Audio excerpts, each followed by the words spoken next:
Hello, and welcome to the Political Forum. My name is Thomas Kim. I am the founder and director of this group. Tonight's subject is the Rittenhouse trial.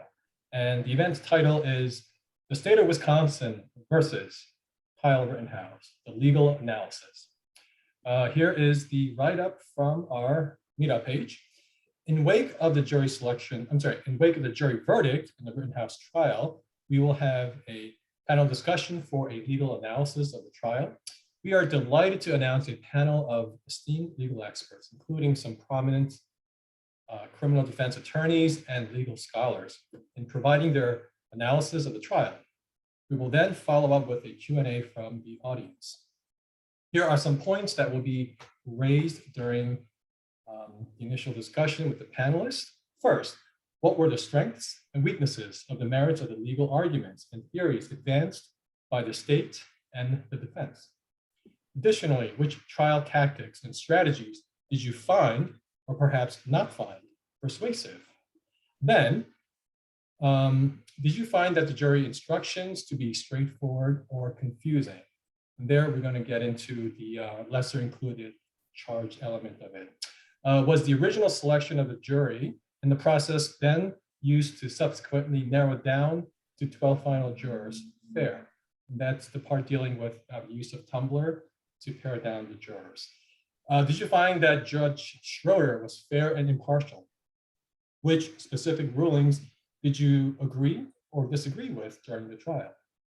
And if so, how do you think that influenced the outcome of the trial? Let's see, next. Do you agree with the laws in the state of Wisconsin as it applies to the privilege of self-defense?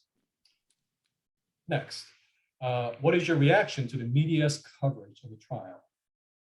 And then the last two questions deal more with the political angle of it, which is, first, how will the outcome of the Rittenhouse trial encourage others to act in vigilantism under the guise of self-defense, if at all? And finally, given that this trial has become nationalized purely on partisan divisions, what is the political fallout from the outcome of the trial? So what we're going to do tonight is we have an incredible panel of experts. So the first 2 hours, we're going to focus on the legal aspect of the Rittenhouse trial.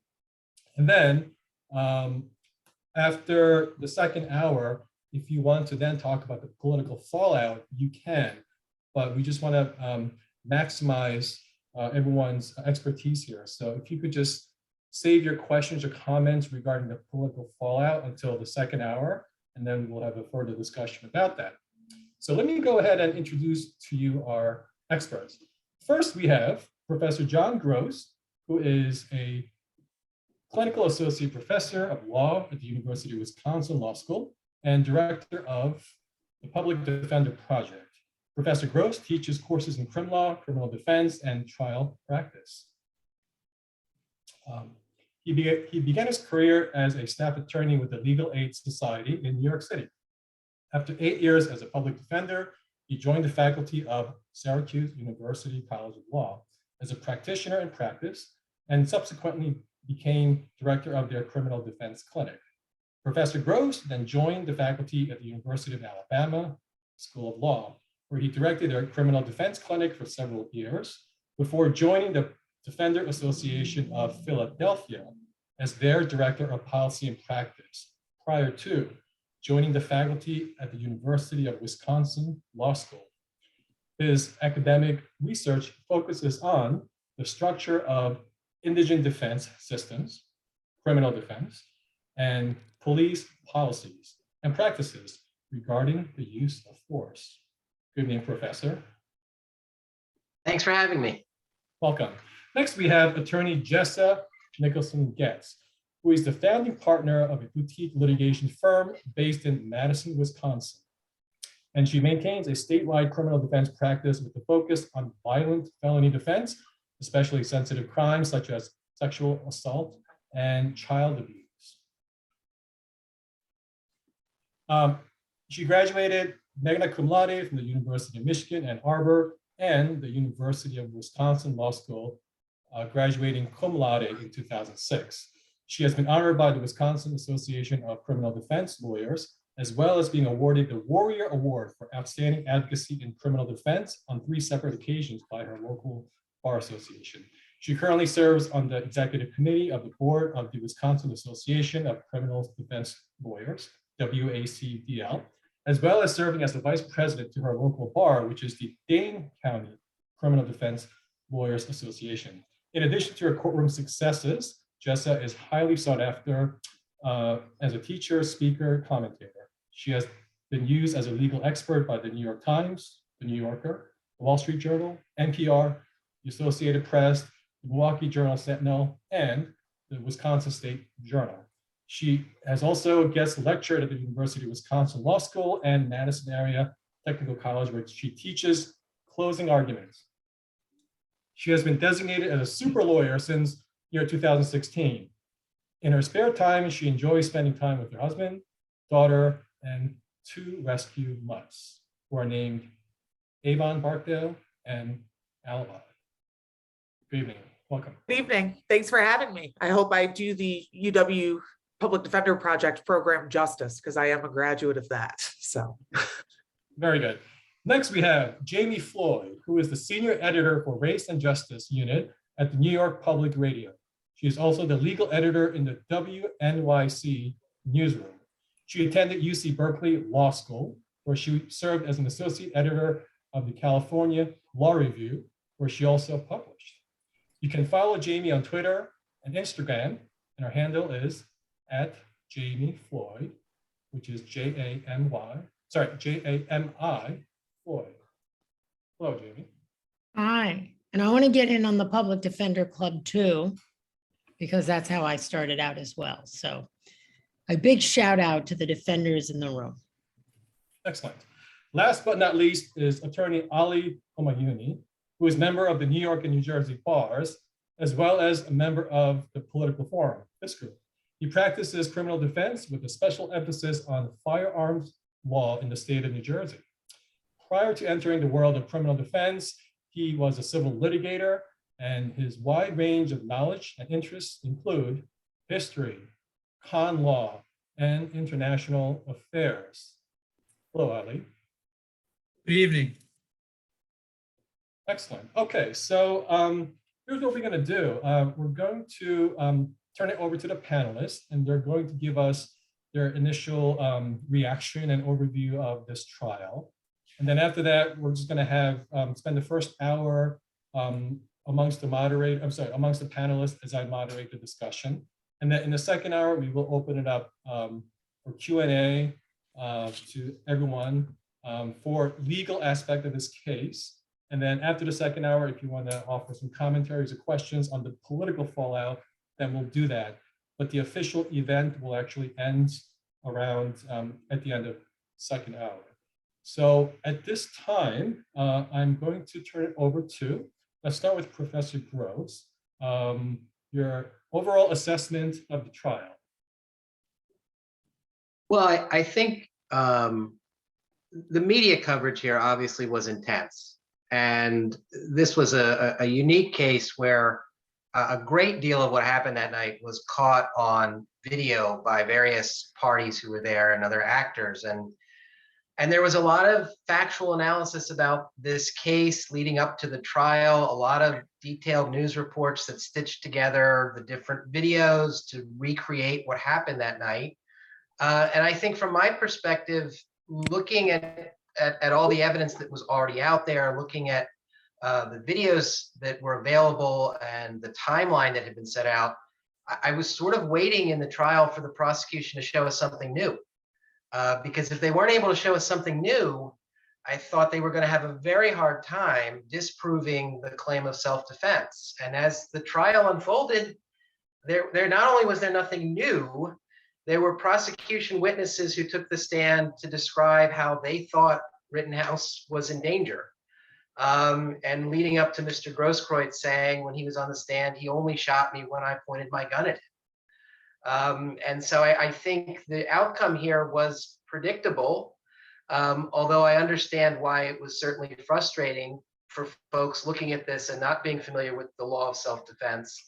But I think that even if the prosecution had taken a different tactic here, and we can talk more about that later, this was definitely an uphill battle for them. And like I said, if we didn't see something different than what we saw reported in the press and on those videos, this was probably not going to be a winning case for them. Okay, thank you, Professor Gross. Let's turn it over to Jessa. Your initial reaction, overall assessment of the trial. Sure. So first of all, I would say I agree. I was not surprised by the verdict. I don't know a defense attorney here in Wisconsin that has tried self-defense cases who's familiar with our law that was expecting a different one. And I'd echo a lot of the professor's comments about the videotape evidence and the expectation that we are going to hear or see more than what had been reported upon. I also felt that there were some facts that weren't particularly accurately reported upon that perhaps were a surprise to the general public as they watched more of the actual day-to-day trial coverage unfold. I would note that similarly, I felt that some of the media reaction to the pretrial rulings in particular was overblown, or I would say misdirected. And I'd be happy to talk more about that later. I think that both sides had certain aspects of trial practice that were strong. I think both sides made decisions that, everybody loves being a Monday morning quarterback, but that I think were curious or atypical.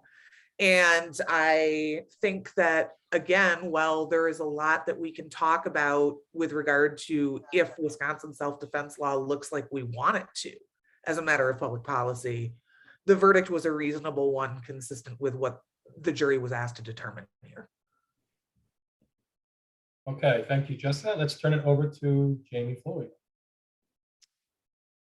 So in 25 years of covering cases, I've learned to never predict what will happen inside a courtroom, whether you're sitting in the courtroom or whether you're an outside observer, whether you're a journalist or a member of the public. And I think if more people would approach cases that way, we'd have a lot less outrage and a lot less disappointment. And part of that is that you can't understand what it is like to be in the jury box. No one is in the jury box other than those jurors. Even the lawyers, even the judge, even the defendant, the participants, no one is in the box. And so those of us who are outside observers, and this alludes to what Jessa was just saying, we on the outside, we know what was thrown out. We know what the judge ruled. We know what evidence hasn't gone in before the jury. And so we're outraged that the jurors have ruled the way they've ruled, or that they don't know about this or that extra witness. But the jurors don't know that. They're taking in the evidence in a completely different way. So it's very, very hard to get yourself into the mindset of the jurors, especially the final jurors who make the decision, which is why it's hard to predict. All that being said, I was not at all surprised about this verdict because I have done this for a long time. And as Jessa points out and the professor point out, the law of self-defense is very tricky. It's very specific. And once the defendant in this case made the decision to testify, which is critically important in a self-defense case, and to my view, I'm curious what my colleagues think, critically necessary. Once he made that decision and testified relatively well, we can pick it apart if you like, I think the case was won. So those are my 3 points to start us off. Okay, thanks, Jami. Let's go to Ali. Yeah, so I think what I can add in terms of value to this conversation is to put this case in a comparative legal framework. My expertise is New Jersey firearms law, and we're talking about a Wisconsin case. So I'm just looking at the facts following this case, and if Mr. Rittenhouse was being tried in the state of New Jersey, if this alleged offense, this incident had occurred in New Jersey, there is probably a 1% chance that he would have been acquitted of all charges and walked away completely scot-free, so to speak, putting that in quotes.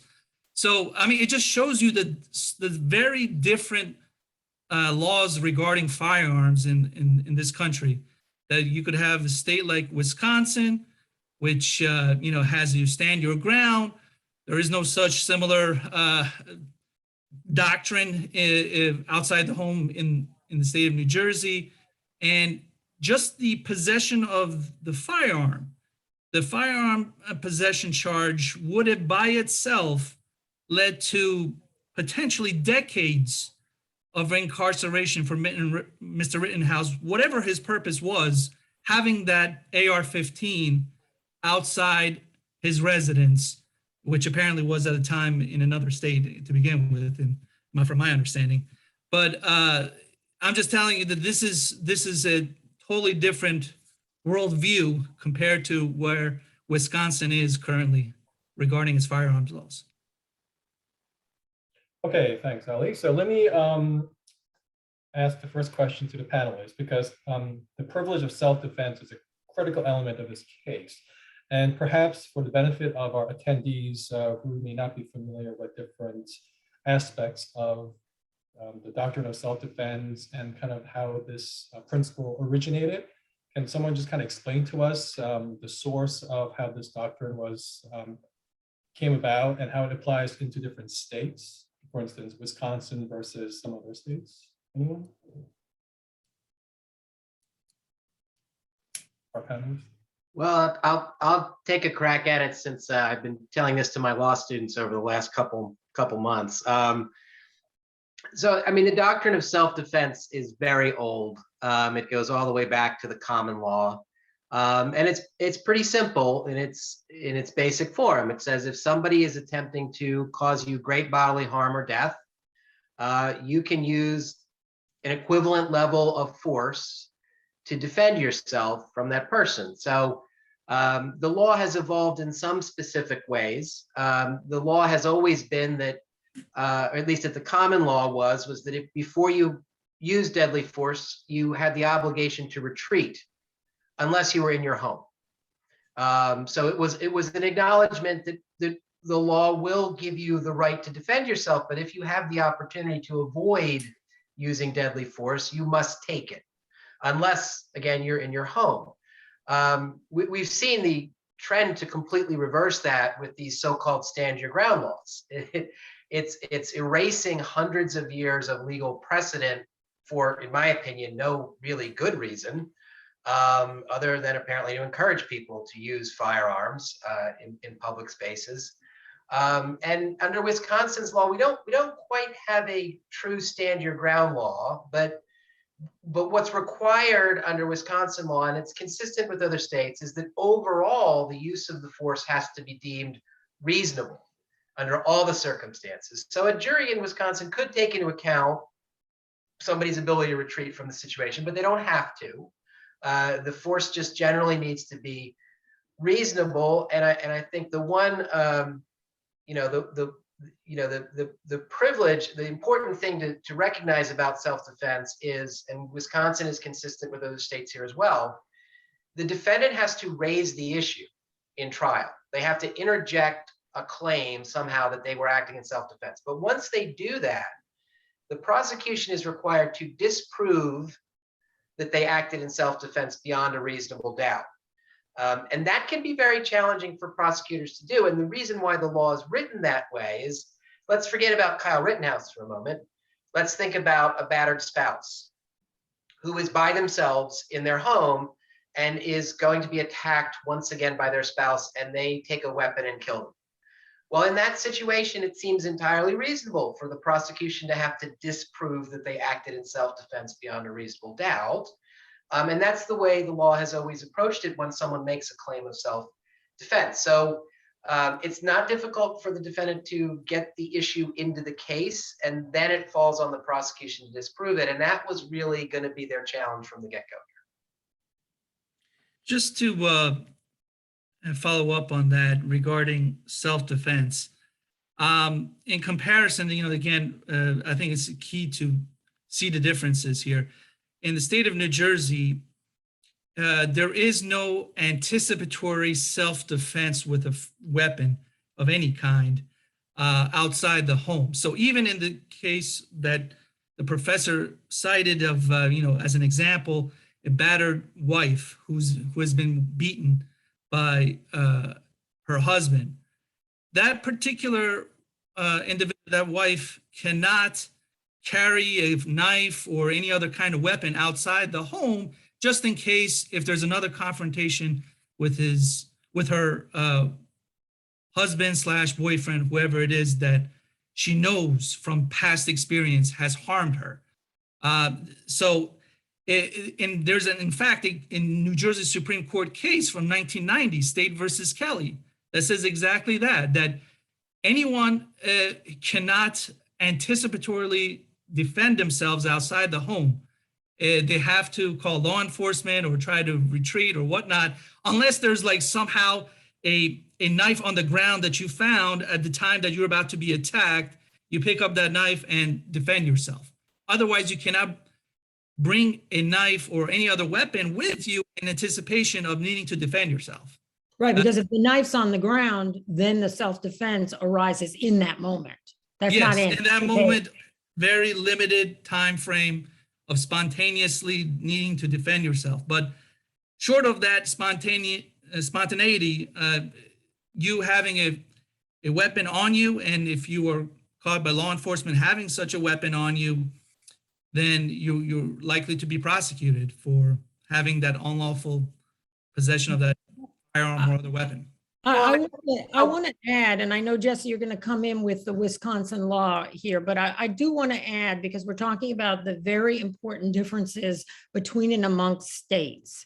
And I taught law in California, which has very different self-defense requirements than we have in New Jersey or New York, and clearly in Wisconsin. And correct me if I'm wrong, Professor and Jessa, but this imperfect self-defense, which you have in Wisconsin, and shifting the burden to the prosecution, it suggests, and I'm pretty sure the judge instructed this, the defense, it has to be reasonable, but it can be mistaken.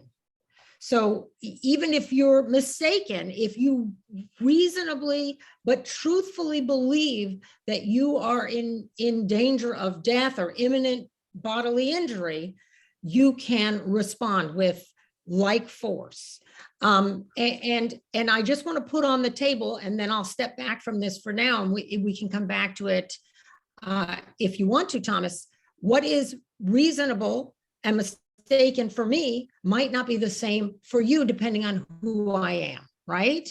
So this is the big question in our legal structure and our legal systems. It's why we have a race and justice unit at New York Public Radio. If I'm a white guy and you're a white guy, and we're two similarly situated white guys with knives, that's one situation.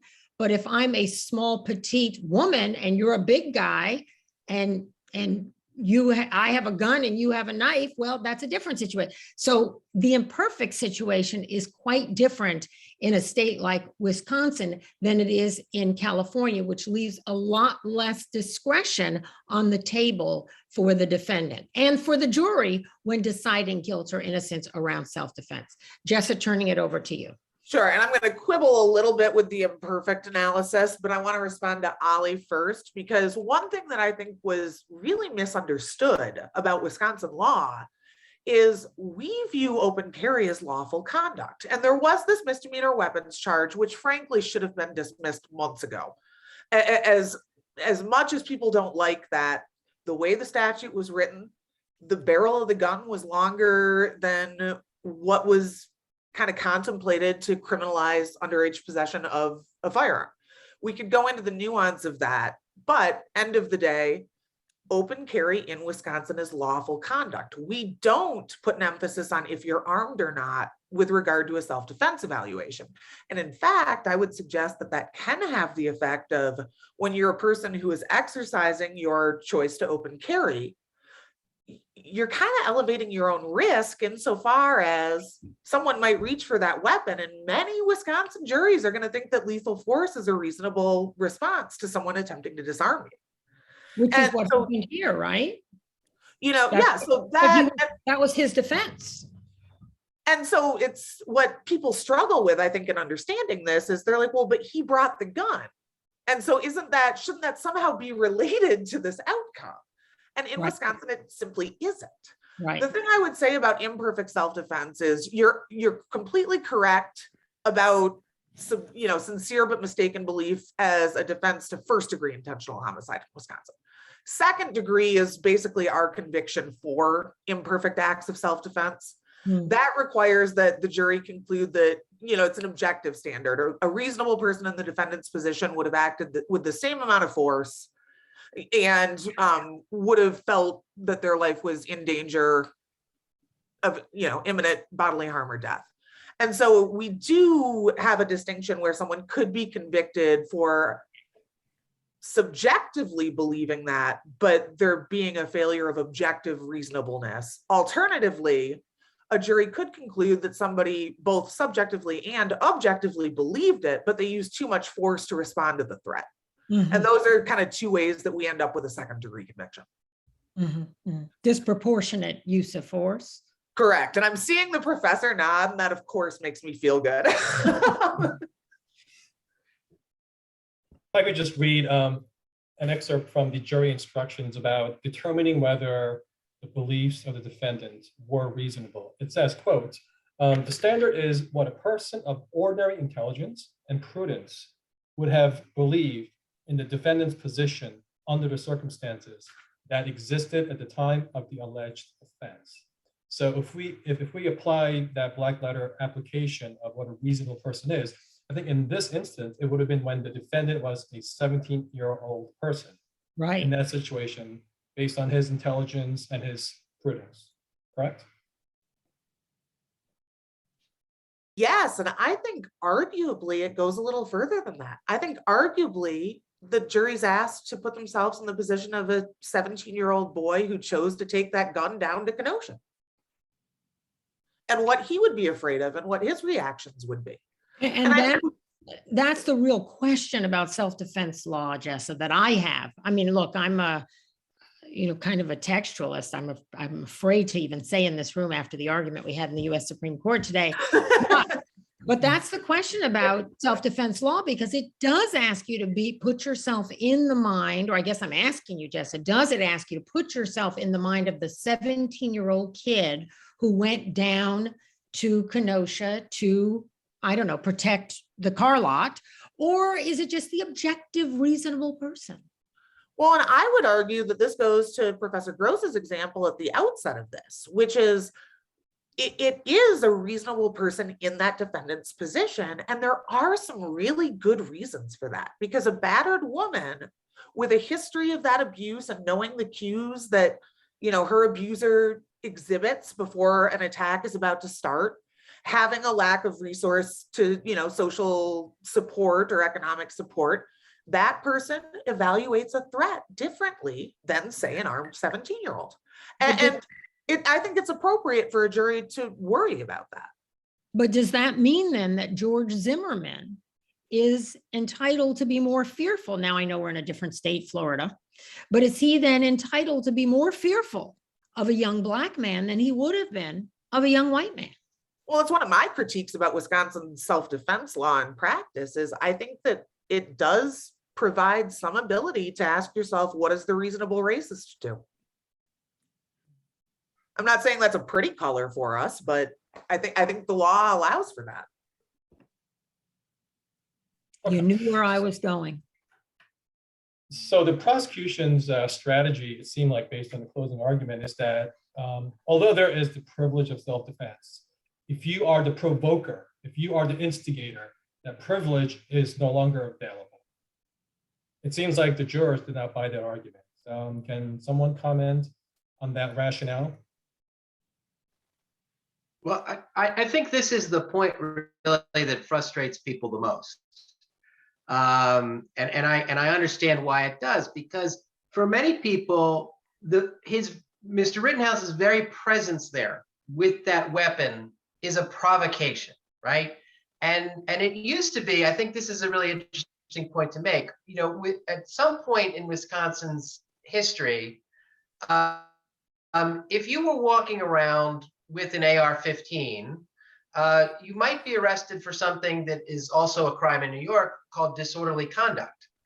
because your presence with the weapon was seen as likely to cause a disruption, that you would upset people and prompt a reaction from them. Now, when the legislature in Wisconsin decided that they were going to authorize open carry, they specifically went into the disorderly conduct statute and said, carrying a weapon is not disorderly conduct. And so from the outside, people looking at this say, as soon as he left his house and picked up that gun and went to downtown Kenosha, that's the provocation. But that's not how Wisconsin law treats that. And so if he had provoked someone specifically and tried to start a fight, that would be provocation under Wisconsin's law, and he would not be able to use the privilege of self-defense, or only under very limited circumstances would he then be able to use the privilege of self-defense. He would have to have retreated. He would have to have signaled that he did not want to fight anyone or get engaged in a conflict, and then perhaps he could have regained the privilege. But I think this is really the sticking point, you know, for especially for a New Yorker, right? If somebody's walking around one of the 5 boroughs carrying an AR-15, that's an immediate police response, right?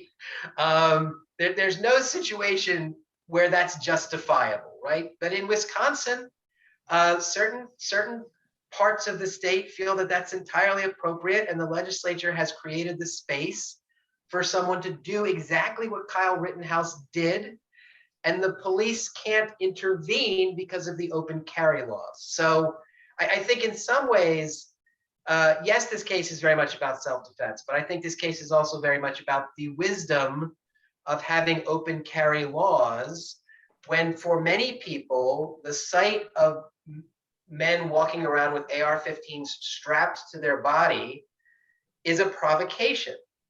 And that's not the way Wisconsin law looks at it. And I think that's why people got hung up on this. How is he not provoking the fight? How is he not the cause of this? And yes, in some ways, he is very much responsible for this, right? Morally, yes. But does the law say that what he did amounts to a provocation that deprives him of the right to claim self-defense? No, not in Wisconsin. I think it's important to note that not only is that accurate, the prosecution was not permitted to argue that his choice to carry that weapon was the provocation. They did get the provocation instruction, but they argued that because there was one portion of the video that they believed showed Mr. Rittenhouse chasing Mr. Rosenbaum. And they thought that was the provocation. That was the argument for that provocation. It wasn't showing up itself. And I would note that Wisconsin weapons culture is very illegible to both coasts of this country. And I've noticed that with other public trials. We had a case that Court TV covered, and one of the relevant facts was that there was a knife in the console of the car. And the commentators were saying, well, who would keep a knife in the console of their car? I don't know a single man in Wisconsin that hunts that doesn't have one there. And that's not me advocating to be pro or anti-knife. It's just a reality of our culture with weapons here. We are used to that. I mean, we're used to this culture of non-criminal activity with weapons. And so it really is a cultural difference, I think. Let me add one thing real quick here to highlight Jessa's point about this. Wisconsin just wrapped up our 9-day deer season where you're allowed to hunt with a rifle.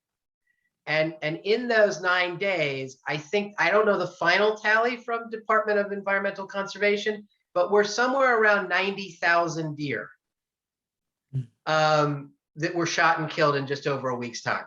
So when you talk about a hunting culture and a culture that normalizes weapons possessions and knife possessions, and that's where we are. I mean, not in my bubble in Madison, and not in Milwaukee. But once you get out of the southeast corner of Wisconsin, we're talking about people who routinely have firearms, routinely have knives, and culturally, they don't typically regard it as a provocation. Whereas in some states, in some parts of the state, we're not as comfortable with that. But I think that sheer number struck me as a recent transplant to Wisconsin, that's an enormous amount of hunting in 1 week that Wisconsinites engage in. I want to also just quickly tag on to what Jessa said about the Court TV case. I don't know which case that was, but I did work at Court TV for a lot of years. And I think we media people do a tremendous disservice when we don't walk with humility through other cultures and counties and states when we do our reporting. You know, if we're coming from the coast, which is where we're usually coming from. I mean, the fact is this country is vast and broad and diverse, and not just ethnically and racially diverse, but culturally diverse and historically diverse. And it is absolutely the case that in much of the country, hunting and weaponry and the celebration of firearms and other kinds of things that we use not for violence, but for, well, one would say violence toward animals, perhaps. I mean, I don't want to get all cut up in political correct, I don't want to get caught up in that debate. But the fact is that we do have different values around these things. And those of us who report on a trial like this import our value system in ways that display our lack of understanding of how a jury might come at the facts of the case, which is what it's ultimately all about. I was wondering, is there a possibility that this country can reach a middle ground in terms of firearm regulations when we have such a vast difference from one state to the next, or from one city to another city, another state? Because, you know, I think the professor said that just having the gun by itself, open carry regarding AR-15s, an AR-15 is on the banned weapons list in New Jersey. So that means even if you have it inside your home, you will be subject to a second-degree felony, which it carries up to 10 years in a New Jersey state prison, 3.5 years without parole. And usually the prosecutors would not agree to waive the mandatory minimum, even as a first-time offender. So that's the extreme we're talking about when you're talking about New Jersey, for example, as one end, and Wisconsin seems to be at the other end. How do we reach somewhere in the middle? Is there a middle regarding our politics and law coming together to reach some sort of uniformity? Well, Thomas, we're way off topic. So that is an interesting point, but I want to just come back to self-defense because I find that to be a very fascinating principle in this case. One of the, I guess, the person that was shot, Anthony Huber, he was allegedly swinging the skateboard. And I guess if he were alive, could he also invoke the privilege of self-defense? Obviously, he's not alive, so he cannot testify. But I guess the key question as I was following the trial is who gets to invoke the privilege of self-defense? Because if you look at all the videos, I mean, it's pretty chaotic. So I don't know who is in a state of this reasonable person who wishes to invoke that privilege of self-defense. So if you could just go through each assailant, if you will, whether if it's Joseph Rosenbaum, Huber, or Grosskreutz. So realistically, I think almost every person directly involved in this would have at least made an effort if they were the defendant on trial to attempt to exercise the privilege. I think that Rosenbaum might be a little closer to asserting that he was attempting to defend others because he was taking a step to disarm someone that he believed was dangerous. I think Huber also could make, at that point, there had already been shots fired. And so he, again, from the prosecution's theory of the case, was attempting to disarm or otherwise stop an active shooter. If you endorse that theory of the case, certainly someone might be able to claim the privilege there. Gage Grosnick, the surviving witness, there was a point where, as we all saw in cross-examination, he acknowledged that he was pointing a gun at Mr. Rittenhouse, or at least it certainly appeared that way, and he confirmed that verbally. He tried to backtrack on that later, but so I think this would have been just self-defense privilege claiming Lollapalooza. I mean, I think everyone would be attempting to claim it, and the jury would have, in each trial would have had to sort that out. So there's not a clear delineation of when one's right to invoke the privilege of self-defense begins and when another person's right begins, because perhaps what if they both counteract each other? In law school, you give your students, or you take as a student, your first year law school exams, and they always have these very complicated and convoluted fact patterns in which you can make arguments on behalf of each of the parties that cut multiple ways. And this case, it seems to me, Professor, weigh in if you agree or disagree, but this case is one of those kinds of, I would think, criminal law or criminal procedure exams, because you could argue, as Jessa just pointed out, well, this person invoked, no, this person started it, I started it, no, you started it, and now the burden shifts. It really is a very complicated fact pattern with multiple, we can't say the word victims, can we? With multiple people involved at each step of the way. It works the mind, but unfortunately, it's not a hypothesis as it is in law school. These are very real people, two of whom lost their lives, which makes it a tragic scenario. Well, there's an old saying amongst lawyers, and that bad facts make bad law.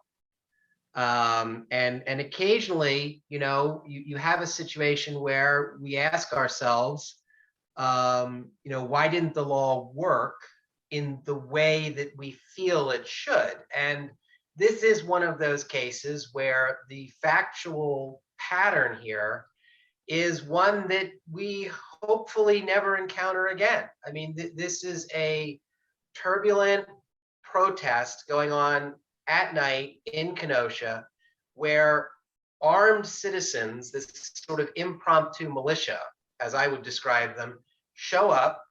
And I think it was noteworthy that even Mr. Grosskreutz, who's there as a paramedic with medical training, he himself is armed. And so you have lots of different people milling about with lots of different purposes. Many of them are armed or potentially armed. There was discussion about Mr. Rosenbaum picking up a chain at one point. This is a very chaotic situation. And I agree with Jessa. I think it's hard to sort out who couldn't claim some type of self-defense in this scenario because things were so chaotic and out of control. But I do think one of the things that it happened not only in this case, but it happened in the Arbery case, where the person carrying the firearm says, I'm fearful for my safety because somebody tried to disarm me, which would suggest that somebody who is armed somehow has a greater privilege to use deadly force than somebody who is entering a fray unarmed. And that to me is really problematic. And where you hear this consistently as a defense, you hear this consistently as a defense amongst police officers. As a matter of fact, in Jacob Blake's shooting, the officer who did shoot him at one point when he was responding to the investigation and making a statement, said, at one point during the struggle, I was afraid he was trying to grab my gun. And so you often hear police officers who shoot people say, I was worried I was going to be overpowered. If I was overpowered, they would take my gun and they would shoot me. And this seems to me to be a real leap, right? To say that not only are they going to disarm me, but then they're going to use my own weapon against me and use it to kill me, with nothing other than, a sort of, nobody of these parties knew each other before that night, right? And so what is the basis for you to assert, oh, I thought he was reaching for my gun, so I had to shoot him? And it was not a defense that worked with Ahmaud Arbery, right? But in Mr. Rosenbaum's case, because the facts were different, the prosecution could not disprove his claim of self-defense, but it was premised, that first shooting, which was probably their best chance to get a conviction, frankly, was he was reaching for my gun. And so he was going to take my gun away, and then he might shoot me. I mean, I think this is a real problem. If we're going to identify a real issue that needs to be addressed in terms of the law of self-defense, particularly in states that are going to tolerate open carrying of firearms, I just don't see how it makes sense that you carrying an AR-15, somehow you're more in danger because you've brought a weapon. Okay, I would like to, Back if I may. your- Oh yeah, go ahead, Ellie, and then I'm gonna. Yeah, I think that goes back to your earlier comment, Thomas, about whether you get to still assert that doctrine of self-defense when you're the one who presumably is creating the situation where you need to use self-defense. And then the question is, when somebody has an AR-15 and in opposition, somebody has their hands, feet, and a skateboard, what kind of discretion by the person who has the AR-15 is reasonable under the circumstances? If there's like 30, 40 people on you at the same time with skateboards, do you need to start, shooting, and to get them all off you? Or is it, they come at you one at a time and they're just trying to, hit you with the skateboard or their hand or feet? I mean, so it really is fact intensive as to whether or not this self-defense is going to, be successful. But I think the earlier point about Wisconsin law, from my understanding, is that the prosecution has to disprove, whereas in most other states, it's the defendant's burden to prove that this doctrine applies. So I think there's another discrepancy in terms of the different laws in different states regarding the privilege of self-defense. Right, thanks for those comments. I want to just quickly show a video footage. This is the closing argument from defense counsel, and basically it involves the number of shots. So again, he's basically saying, well, the defendant only shot 4 times, but there are other instances in this jurisdiction where someone else shot more than 4 times. And I don't know if any of you got a chance to check out that snip, but it is pretty interesting because we might be, I mean, if this gets codified or if it sets some kind of legal precedent, it'll be interesting to see how this would affect the use of force in the context of self-defense. So just bear with me for 1 second. It's about a 2-minute video, and here it is.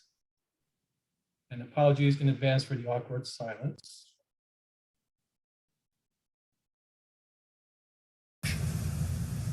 Ladies and gentlemen. Oops, wrong video.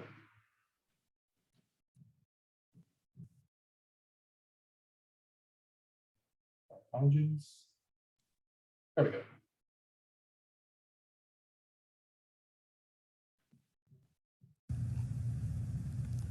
And the shot to the back, as I said, 4 shots in 3/4 of a second.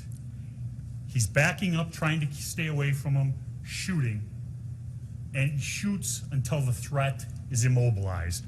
Ladies and gentlemen, other people in this community have shot somebody 7 times, and it's been found to be okay. And my client did it 4 times in 3/4 of a second to protect his life from Mr. Rosenbaum. I'm sorry, but that's what happened. And this is the prosecutor who said he shot him in the back. Okay, so care to comment on that video snippet? I mean, in terms of how many shots, and what, whether 3 seconds or maybe more than that. I mean, it's really hard, I think, to just make a objective, analysis as to, okay, if there was 4 instead of 7 within a certain number of seconds, that one is reasonable self-defense, whereas, if it's more than 8 or 9, I don't think that's what the defense counsel was trying to create a litmus test as to the number of shots that are fired in the number of seconds that would create a legitimate self-defense or not. But I mean, I think the overall point is, though, again, it's really fact intensive, and it's not about how many number of shots per se are fired at any individual because you feel fear for your life. Whether that's legitimate or not, it's based on the totality of the circumstances, not just the number of shots that are fired in a number of seconds. Right, right. And as the professor said, bad facts make for bad law, but great facts make for a great lawyer. And I think really the defense just had better facts here. Going into the case, everybody really thought they knew what this case was all about. this kid went to the rally with a gun. He was young, he was immature. Many people felt he was a racist or a white supremacist, and he went there to shoot some people. But then as the evidence rolled in, even prosecution witnesses revealed that the alleged victims were not the kinds of alleged victims that prosecutors would have most desired, especially the first, Mr. Rosenbaum, who was under treatment for mental health problems, hadn't been able to get his medication that day, and was acting erratically, maybe even violently. And so all of that played well for the defense and not for the prosecution. Even Rosenbaum's girlfriend testifying in a way that was more helpful, in my humble opinion, for the defense.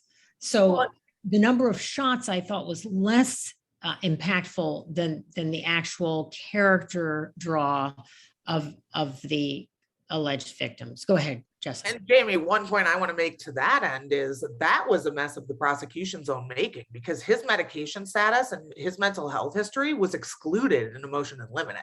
So they opened, why are they asking her those questions? great question. But they did that to themselves. They opened their own door there.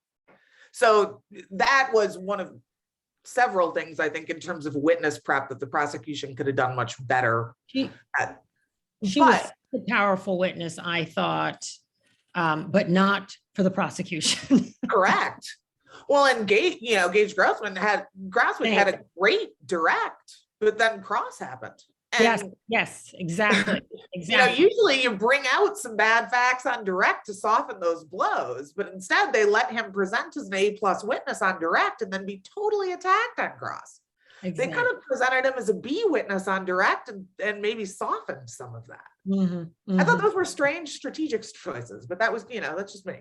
I think, this really isn't about the number of shots. I don't know how Jess feels about this, but when he's making the comparison to Officer Shesky, who shot Jacob Blake 9 times, that's what he's doing. Everybody on that jury knows that's the case he's invoking. Exactly. And I'm not sure that was even proper to really do on summation. I'm being charitable here, but as a defense attorney, I'm trying to give him the benefit of the doubt. But you're not supposed to make appeals to prejudice or politics or any of those other things. You're supposed to argue the facts of your case. And that certainly wasn't something in evidence in this case, right? Even if the jury gets the reference.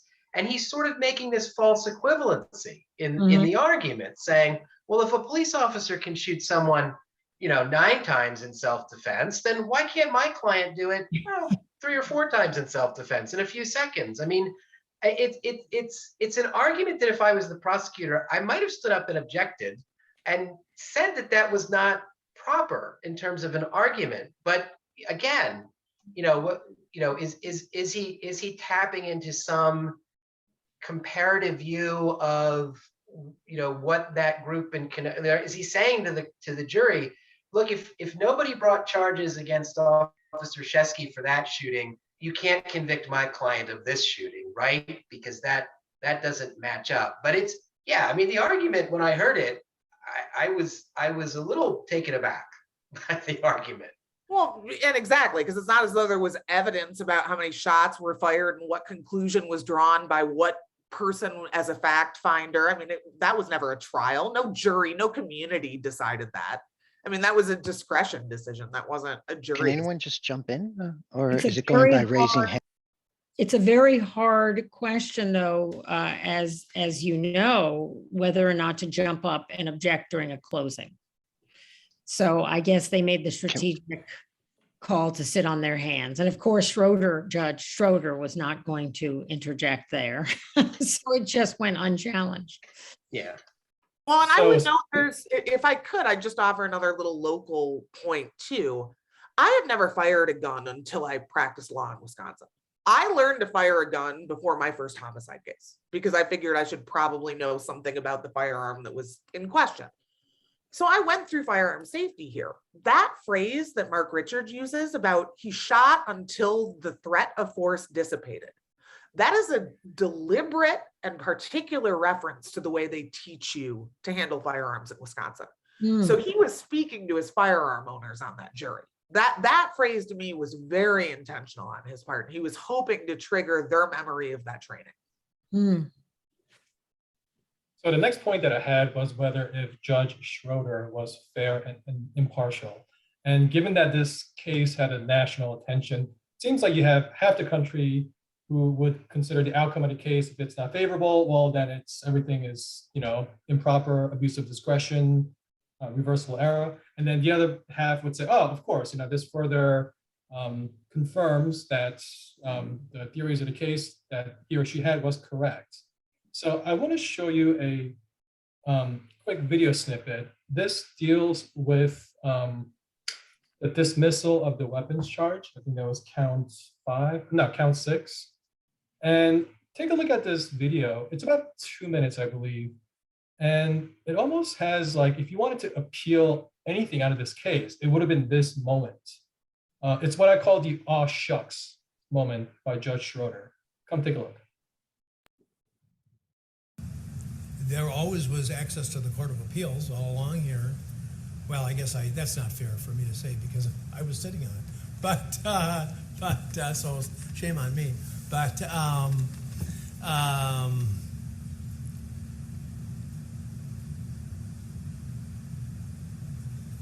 I ultimately read the statute and have,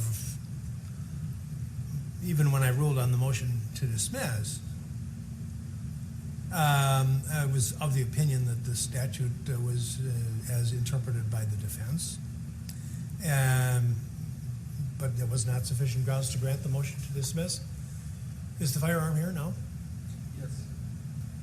We can either measure it, or you can stipulate that it does not meet what I've stated are the requirements,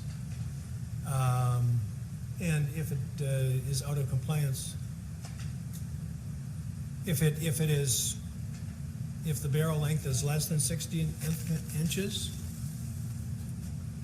or an overall length less than 26 inches, then I'll deny the motion. If it does not meet those specifications, then this defense motion will be granted.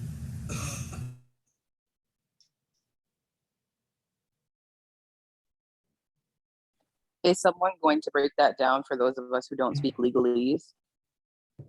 If I could just set up the context, and I'd like to have the panelists weigh in. So the weapons charge got dismissed because of the ambiguity in the language in the statute. However, the judge ruled on defense counsel to dismiss that weapons charge on the eve of the jurors to begin their deliberation. So I think the prosecutor could have made an argument that, look, he should have ruled on this a while ago. Why wait until the eve of the jury deliberation to then make a ruling on it? Because then it's too late. I'm just wondering, is there something that the state could have done to do some kind of interlocutory appeal? Well, I don't know about whether or not, Wisconsin law does allow for interlocutory appeal for this kind of situation, but from a point of view of a practitioner and also just, common sense, a jury seeing that a charge is dismissed right in front of their eyes by the judge, who's supposed to know everything about the law and the facts of this case, that how is that not, some way going to sway the jury, in my opinion, regarding the outcome of this case, the facts of this case. So, the jury is supposed to be the ultimate decider on what is presented to them, but not when there's this supposed, motion that should be handled in pretrial litigation being decided right in front of the jury. So, I've never seen that before, but I guess Wisconsin law is different regarding this issue. I'm not sure that was decided in front of the jury. My recollection is that the jury was not in the courtroom when he dismissed the charge, and then the instruction to the jury, because they had been instructed that was a charge at the beginning of the case. The instruction at the end was that, I believe the wording is that charge has been resolved, right? And so what he's saying to the jury is that we've taken care of it. He's not telling them it was dismissed, and in fact, if anything, I think the jury might have assumed he somehow pled guilty to it because he actually got on the stand and admitted, I shouldn't have had the gun. I didn't think it was legal for me to have the gun. So again, you know, to Jami's earlier point about we can never, it's hard to put ourselves in the jury's shoes, but I think the jury could have just as easily have thought, oh, he must have pled guilty or already stipulated that he was guilty to that offense because he admitted it essentially when he took the stand. But I do think that the problem here, as Thomas mentioned, is not that the judge dismissed it, because the statute is a mess, to take it out of legalese. Although I think he could have saved it. I think he could have, but he chose not to, and that's within his discretion. But the frustrating thing for the prosecution was the judge was making a ruling not based on any of the evidence that the judge saw at trial. He was basing his ruling on the plain language of the statute, the reading of the statute. And the defense brought it up 6 months ago, and he denied it. And then they re-argued it, and he denied it again. And they argued it again at the start of the case, and were apologetic about it and said, sorry to keep bringing it up, Judge, but we feel very strongly that this statute doesn't apply to Mr. Rittenhouse. And the judge brushed them off again. And it wasn't until we were at the end of the case and the prosecution, who could have taken an interlocutory appeal 6 months beforehand, were now deprived of that right. And he's admitting that on the bench, saying, oh yeah, you guys could have appealed it. And then it's like, oh yeah, I guess you couldn't have, because I keep denying the motion, but now I'm going to grant it and you're out of luck. And so I think I did not, obviously I have not practiced in front of him. And I know, Jessa, you may have, and I've heard from other people that this is sort of the way he is for everybody. I did not see a lot of what I thought were prejudicial or biased rulings from him necessarily, but I did see, I think his inability to make timely decisions in this case regarding objections and motions was not very judicial. That's not the right look for a judge. And it's surprising how often, at least when I practice, it's surprising how often how judges don't like to make decisions, even though it's sort of their job. Is it possible that, you know, the judge after the second attempt was denied could say, you're not bringing the same motion again a third time, a fourth time, a fifth time? If you do, I'm going to hold you in contempt. If you try to bring this, you're delaying the case, you're delaying the outcome of this particular matter, and I'm just not going to do it. Could he have done that? Could he have said, you know? Oh, you're describing my fantasy of what I want judges to do with persistent motions for reconsideration.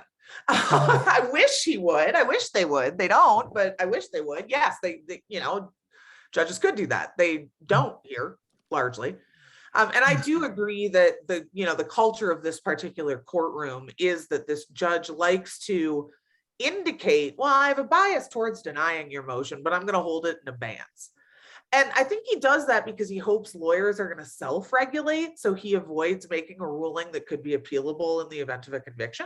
That's my personal theory, that he thinks if he says, well, I'm inclined to say no, but I'll hold off on deciding it. We saw that comes up with the whole other acts issue on cross of the defendant as well, that, you know, there was this bias towards denial, and I view that as an effort to get the lawyers to self-regulate. I would note that I thought he made one delayed ruling that was, in my view, potentially dangerous to public safety, and that was he openly said that these motions for mistrial, he was not ruling on them in the event of an acquittal, but if there was a guilty verdict, then he would take them up.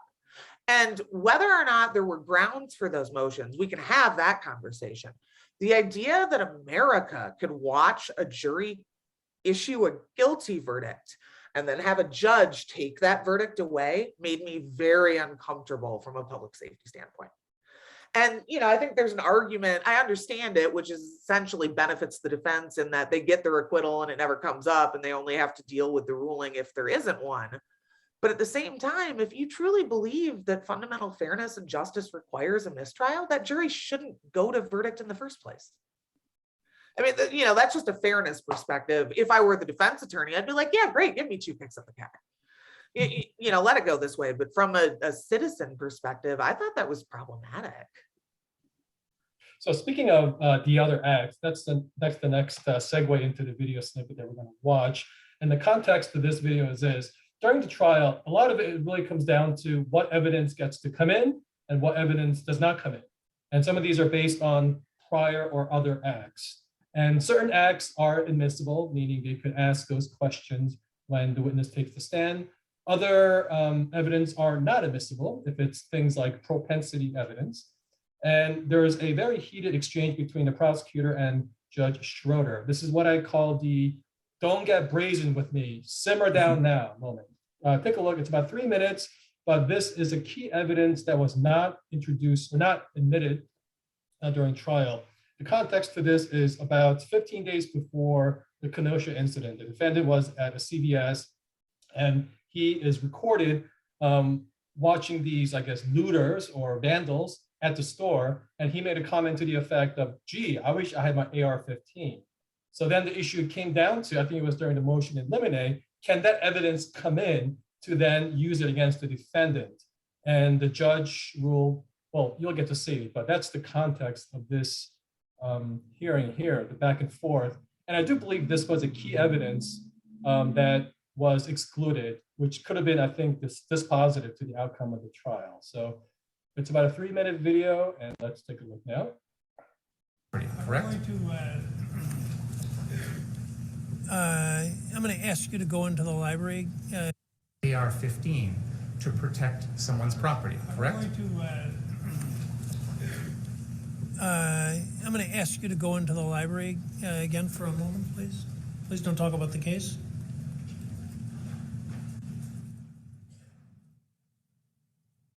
When we work together, we get the job done. Thank Mikey Sherrill for working with both parties to fix our roads, bridges, and ports, strengthen our manufacturing supply chains, and create millions. Gotta love when YouTube conspires against you.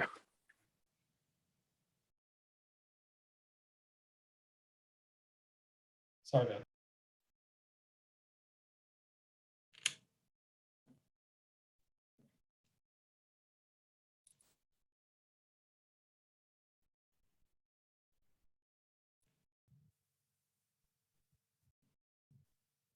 Mr. Richards?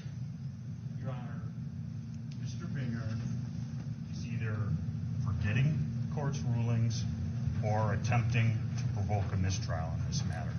He knows he can't go into this, and he's asking the questions.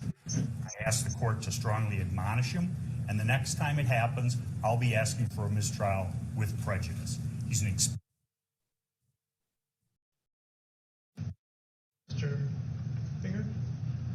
First of all, Your Honor, this was the subject of a motion. I'm well aware of that, and the court left the door open. For me, not for you.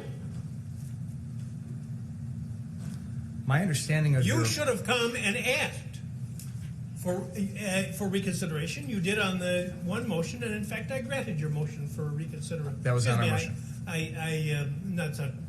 Excuse me. I did. I granted. We did not move that to was reconsider. Their motion. We have not filed any me. motions to reconsider in this case. That was their motion for reconsideration, which I denied. But I said I denied it, or I indicated a bias towards denial is what I did. Held it open with a bias towards denial. Why would you think that that made it okay for you, without any advance notice, to bring this matter before the jury? I was astonished when you began your examination by commenting on the defendant's post-arrest silence. That's basic law. It's been basic law in this country for 40 years, 50 years. I have no idea why you would do something like that. And it gives, well, I'll leave it at that. So I don't know what you're up to. May I respond? Yes. We filed an other acts motion on this exact issue because, in my mind, and I argued this, it is identical to what was going on the night of August 25th, in the sense that the defendant was using this exact same weapon. He was using it in a manner to try and protect property. No, he wasn't. Your Honor, with all due respect, I'm not going to rehash the motion. That's absolutely untrue. No. Your arguments of record, My comments are of record, and why I ruled as I did is of record. There's nothing that I heard in this trial to suggest that anything's changed, even if you're correct in your assumption that you know more than I did at the time. You should have come to the court and say, I want to go into this. Why you would think that you could go into it without any advance notice to the court, I don't understand that. And as the defense is pointing out, you're an experienced trial lawyer, and this should not have been gone into. Your Honor, there have been things in this case, testimony in this case, that I believe opens the door to this. For example, the defense has introduced evidence that the defendant pointed a gun at a man wearing yellow pants because that person was on a car on the car source lot. Now, there's no justification that I can think of why the defendant would point that gun at someone. The defendant has just testified this morning that he agreed with that person in the yellow pants, that he pointed the gun at him. He said, I was joking when I said that to the guy in the yellow pants, but he said, he's acknowledged that he told the person in the yellow pants, yeah, you're right. I did point a gun at you when you were sitting on a car. He said, I did. That's what he Exactly. testified. So he's agreeing. May I finish, please? I'd like to have a chance to make a record if I could, without being interrupted, if that's okay. He has mentioned that he's acknowledged that he's used this gun to protect property. He's also just acknowledged that he knows he can't do that. I am attempting to impeach him now with the prior August 10th incident, 15 days prior, involving the same gun, where he is threatening to use that gun to protect property. It goes... He had the gun with him. Your Honor, he is saying he wished he did so he could shoot people. You know, there's a lot of difference between commenting about something when you haven't got a gun and threatening someone when you do. You know, it's interesting, Your Honor, because the entire defense theory in this case is Joseph Rosenbaum, who was unarmed. I want you to tell me what the defense theory of the case is. May I respond to what you just said, Your Honor? I'd like to respond to what you just said. I apologize, Madam Court Reporter, but I'd like to try and make a record without anyone interrupting me, if that's okay. I believe that there is a central part of this case that Mr. Rosenbaum is making threats that he has no ability to carry out. So, to your point, Your Honor, you're arguing that this August 10th incident, one aspect of why you don't believe it's relevant is the defendant didn't have the gun with him. This case is about someone who didn't have a weapon, and yet the jury is being told because of those threats, that means the defendant has to defend himself.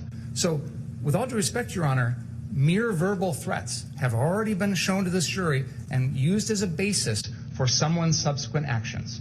I am attempting with the defendant to use his mere verbal threat on August 10th, 15 days prior, that he's going to shoot shoplifters with his AR-15 to impeach the defendant in a murder trial. I would ask the court's forbearance to do that. I apologize, Your Honor.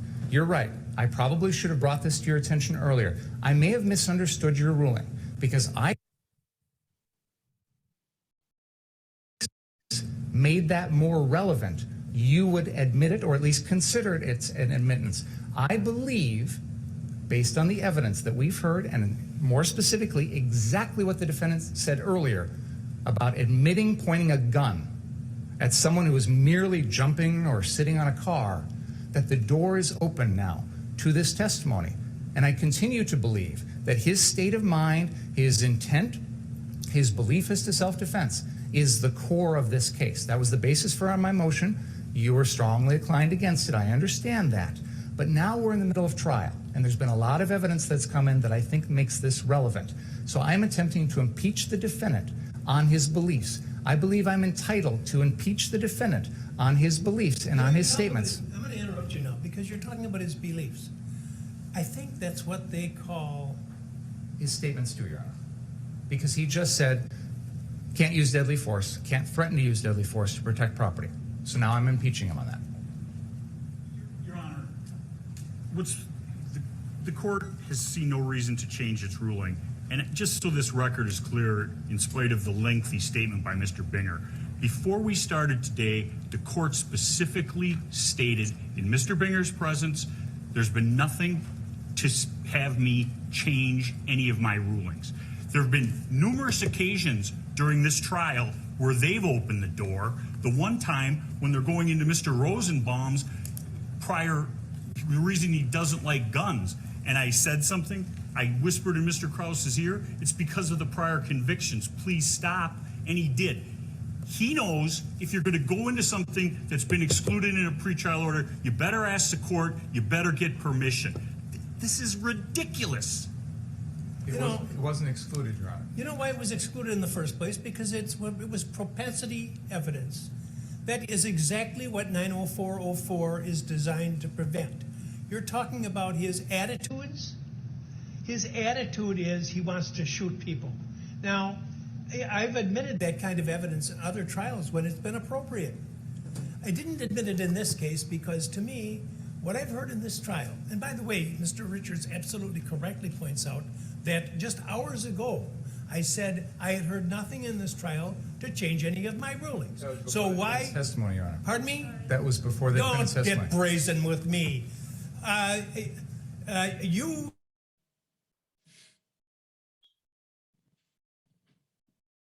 Okay, apologies for the lengthy video segment. I thought it was a lot shorter, but that's really the crux of it. And essentially, the evidence of past acts about what happened on August 15th was not admissible.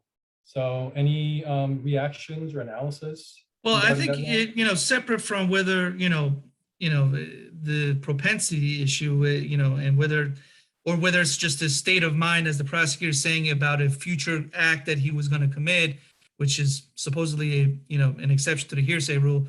But separate from that is you could argue it's unfairly prejudicial that this is really going to weigh against any fairness of the issues before the jury, that this guy, he's a loose cannon. He's somebody who's just going to go off and shoot everybody that he sees because they look at him sideways or whatever.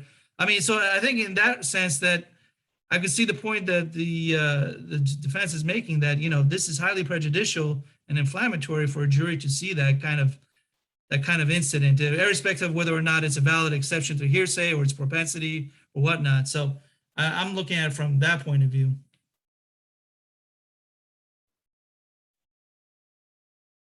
Okay. Anyone else? I think Jessa said this too in the chat. I mean, I don't think he's wrong to exclude this evidence. I mean, first of all, it's not evidence of an act, which I don't think he's clearly articulated, right? But to cut to the heart of this, I think what the judge should have said was that if you want to offer a prior bad act, that's one thing, and we can discuss whether or not it's unduly prejudicial and you're only offering it, to make an inference that they're likely to cause violence, But this wasn't even an act. This was an offhanded remark that he made in a slightly different context, because there was no allegation in this case that any of the people he shot were looters as well. Although the defense, I know they use that word to describe people generally, but it doesn't really fit what happened that night. And it's just a general attempt by the prosecution to argue to the jury that he has violent tendencies. And that's not, the judge is correct. That's exactly what this evidentiary rule is designed to stop. And it's the same evidentiary rule that's in the federal rules. It's the same evidentiary rule that I've encountered in every state that I've practiced. And his point that the prosecutor should know better, especially because he got a pretrial ruling that was apparently adverse to him doing this.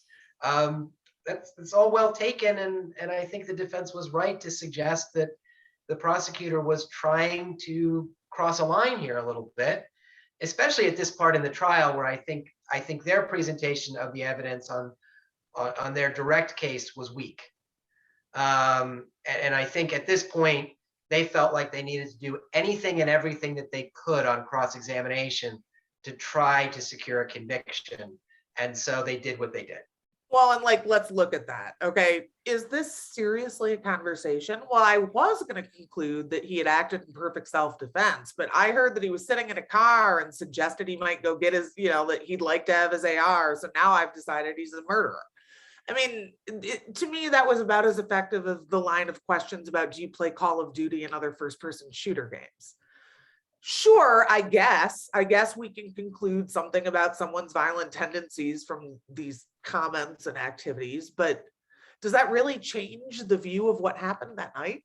Maybe it would for a juror, but I agree. I think that that's unduly prejudicial. It outweighs the probative value because it shouldn't change a juror's mind about what happened that night. Right. And the defense had also tried to introduce evidence earlier in a different set of motions about him punching a girl in an argument with his sister, which is even further removed from this fact pattern. And just so people watching understand, when you show prior bad act evidence, the only way a judge is going to let that in is if the prior bad act looks exactly like the act alleged in this case, and exactly like it, meaning you wear a leotard jumpsuit with purple stripes and a blue bonnet to rob banks at 4 a.m. on a certain strip in Las Vegas. I mean, and you're that person every single time, and you leave a certain signature that says the Red Bandit, and that's you. I mean, serial killer kind of specifics. And I'll just give you 2 words, Bill Cosby. I mean, the reason that case was reversed is they let in the prior bad act evidence the second time around because they couldn't convict him the first time around. And the prior bad act evidence, the court found that to be an error, whether we agree with that decision or not. Even Gloria Allred, whom I interviewed, said she thought the court made the right decision. The Constitution requires that you not unduly burden the character of the defendant in this trial with evidence of bad things he may have, or she or they may have done in previous cases that have nothing to do with this case. So, I want to say one other thing. Everybody's playing to the camera. And that's the problem with televising a trial. Okay, we'll talk about that later. Can I pick up on something that the chat is talking about? Because there's a discussion in the chat about, well, why was the backgrounds of the deceased relevant in this when these sorts of things aren't? Well, first of all, the prior convictions of the deceased were not admissible at this trial. No juror was told about Rosenbaum's criminal history or that Mr. Grosswick was a felon and that's why he couldn't have that firearm. That was not admissible. And the reason it wasn't admissible is Kyle Rittenhouse didn't know any of those things at the time he made the decision to fire his weapon.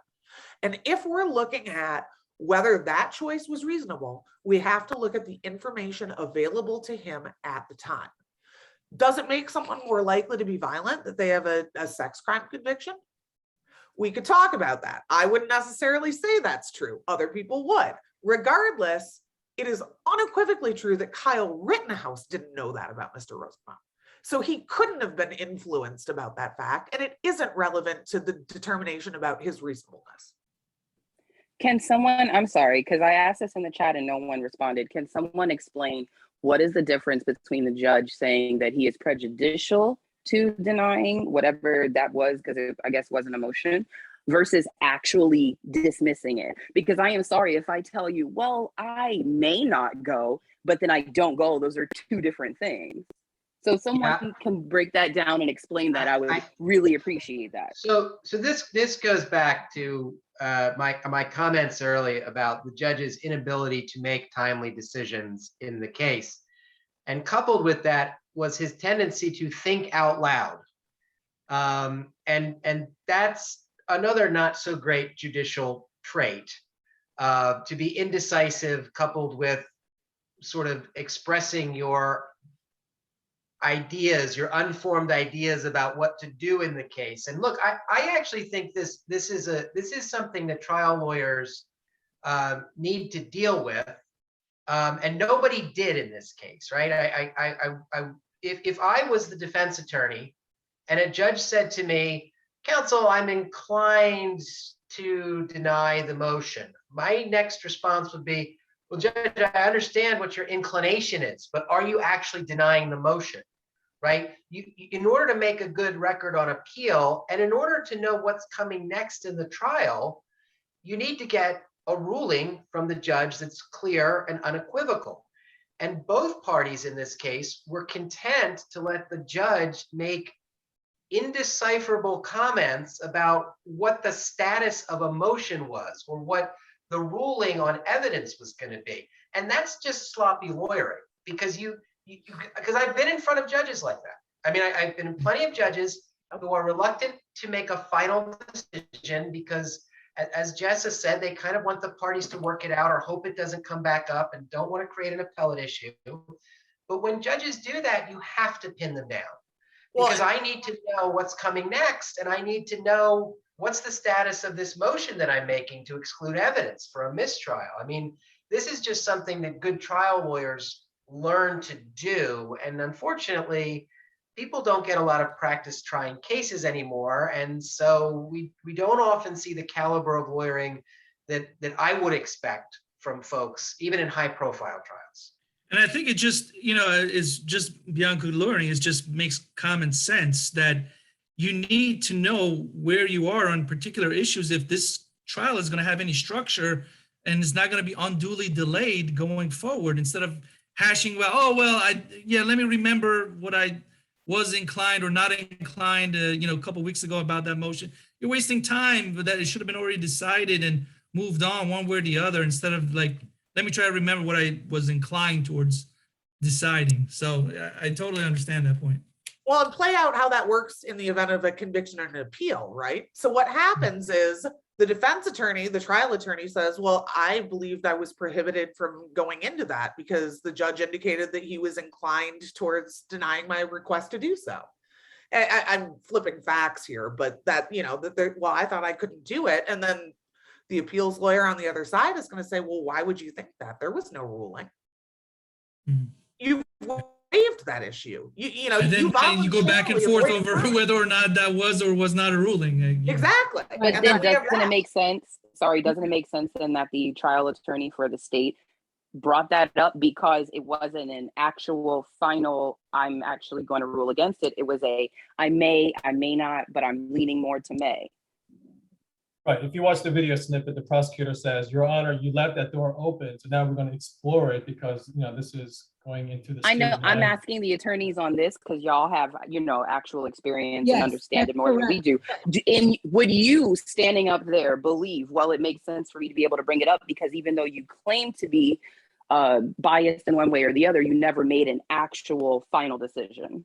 I don't know how he might have been a bit disingenuous. I mean, we're all speculating at this point. He could have been disingenuous and he thought, let me just slide this in front of the jury. Once it goes in front of the jury, Tara, I want to say your name correctly. I'm leaning Either in. way is fine. Thank you. Okay. So, once it goes in front of the jury and that famous line, jurors, please disregard that. Well, right. Like they can really disregard it. And you're not going to dismiss the whole jury and start over again because they heard one thing that they weren't supposed to hear. So often lawyers will take a chance and do something, even if it might make the judge really angry. And even if the judge will say, slap you on the hand and say, everybody, jurors, step into the back. Counsel at the bench. And then he slaps him down and says, I told you not to do that. So we don't know if he knew full well that the door was not open for this, or if he really thought genuinely, well, you didn't rule and I thought the door was open. The door was open. They brought it up 3 times. We don't know. But the fact is that the judge has not been clean, was not clean and neat throughout this trial in making his rulings. It was sort of an Ito-esque, to refer back to the very notoriously sloppy judge in the O.J. Simpson trial, very Ito-esque proceeding throughout in this case. And if you'll remember in this argument, finally, this prosecutor says that the argument we just saw, Judge, if you will just allow me to make my record. Now, prosecutors need a record less than defense attorneys do. Defense attorneys need it for appeal, but prosecutors want a record as well. And finally, he's just frustrated and he wants to make his record. So we don't really know what his motivation was here, but I think he was trying to slide in through the door that he thought had been open with some degree of sincerity. I would just say, personally, having been in front of judges who give equivocal rulings, right? But if I had asked to go into a witness's prior bad acts and the judge had said, Mr. Gross, I'm not really inclined to let you do that. But something had happened in the trial where I thought I now had a good record where I could convince the judge to let me do that. I would not just try to do it.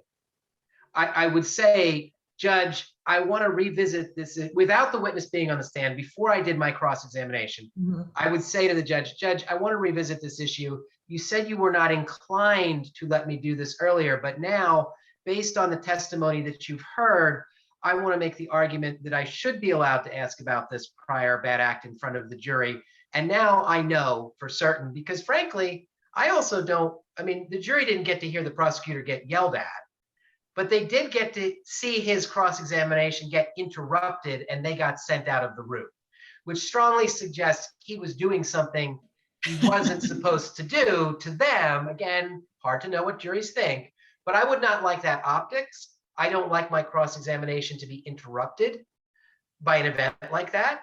And if the judge had signaled to me he didn't want me doing it, I would get their permission first for all of those very practical reasons. And so that suggests to me that this was kind of an act of desperation at that point in the trial. Well, At perhaps best it was cavalier, I think. I think Yes. at best it was a cavalier approach to rulings and evidence. And I agree that the best practice is exactly as you described. I agree too, but it sounds though, Professor, that you may not think it was an unwitting act of desperation. It may have been a deliberate act of desperation. I mean, I honestly think that having seen, at this point, we've seen the prosecution's case, right?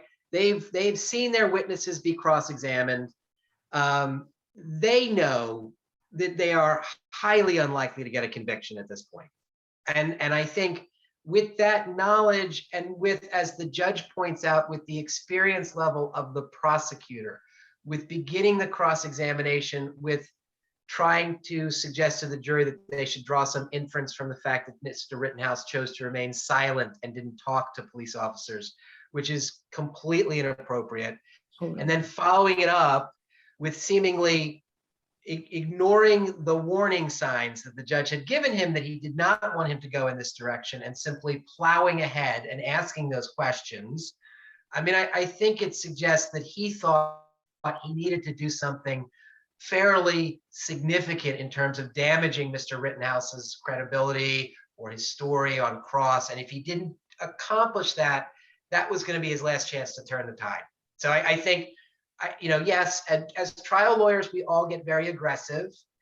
We want to win the case. We do want to push the envelope. I mean, I called out the defense earlier on their closing argument. I thought they were pushing the argument at times too. So it's normal. But in this instance, I think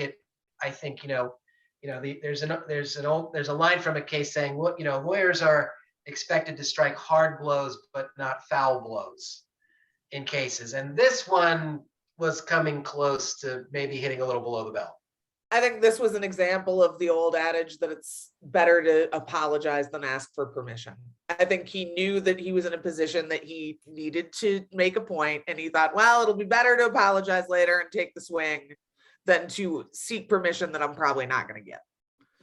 Okay, we are running a little behind time, so my apologies, but I do want to open it up to the attendees, questions and answers to our panelists. And for the moment, if you could just keep your questions to legal questions regarding the case.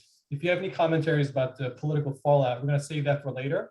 So we're going to go in the order of the hands that were raised. So if you could keep your question right to the point, please. And then if your question is directed at any particular panelist, you could say so when you ask your question. Let's go with Ramsey, Jacob, and Andrew. Hi, Ramsey. Hey guys, thank you so much for being here. So I just wanted to sort of address, I mean, you guys talked at length about the implications of self-defense law in this case, and how Wisconsin's self-defense statute seems particularly well tailored to give Kyle Rittenhouse a defense in this case. I sort of wanted to just touch on the unique structure of the Wisconsin self-defense statute, because it seems to basically, back when I was in school, I sort of learned, the common law, there's the bright line rule that if you provoke somebody, you cannot then claim self-defense if you kill them. However, you know, Wisconsin statute seems to create somewhat of a loophole into that, you know, bright line rule where they basically establish that, you know, that if the provoked attacker then responds with what is reasonably seen as deadly force, then the, you know, initial provoker can respond and say with deadly force of their own, unless the provoker has not exhausted all reasonable ways to avoid bodily harm or injury or death. I just sort of like wanted to ask you guys, what do you think this case implies for the future of Wisconsin's self-defense law, especially since Wisconsin has like a very interesting history of analyzing the provocation aspect in courts, like, you know, in State v. Clifford, or, you know, in other such cases where it is established that provocation, you know, that provocateurs can't really use self-defense in the way that was used here. And do you think that this might engender some sort of, you know, re-analysis of Wisconsin's, you know, self-defense statute?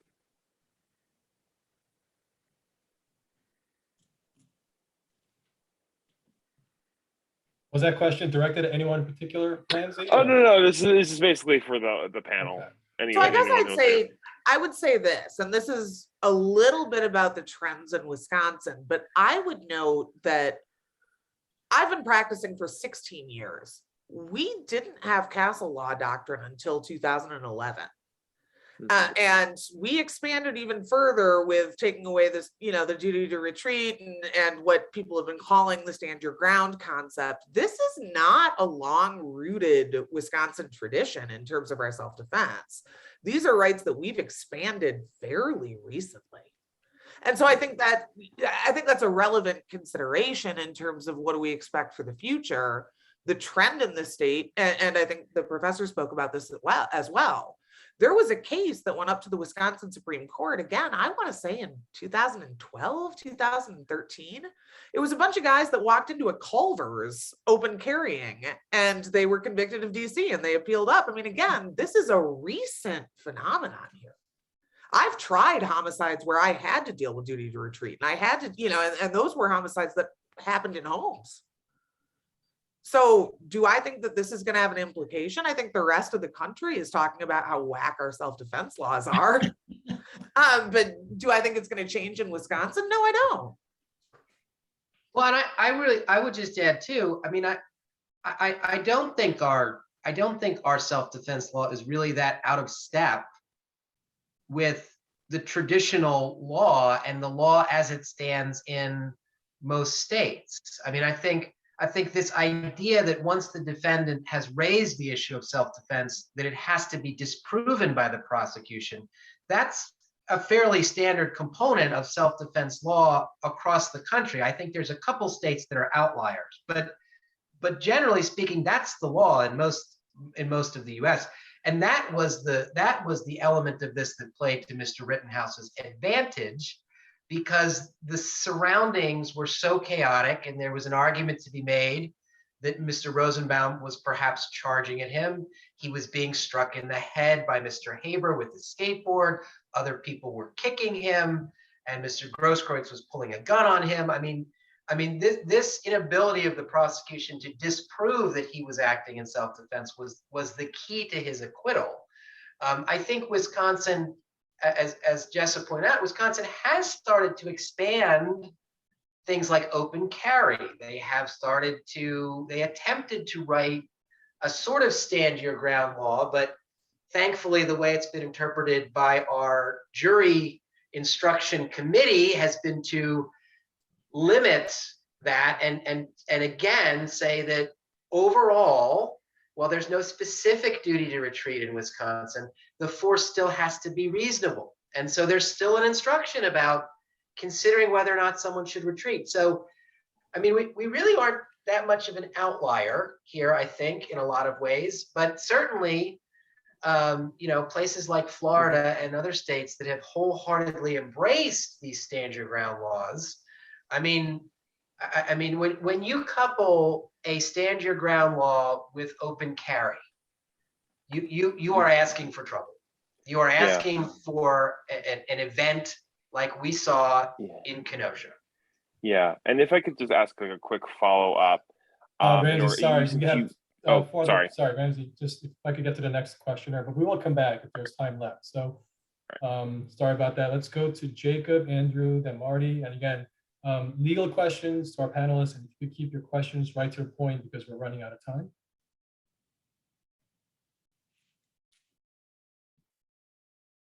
Jacob.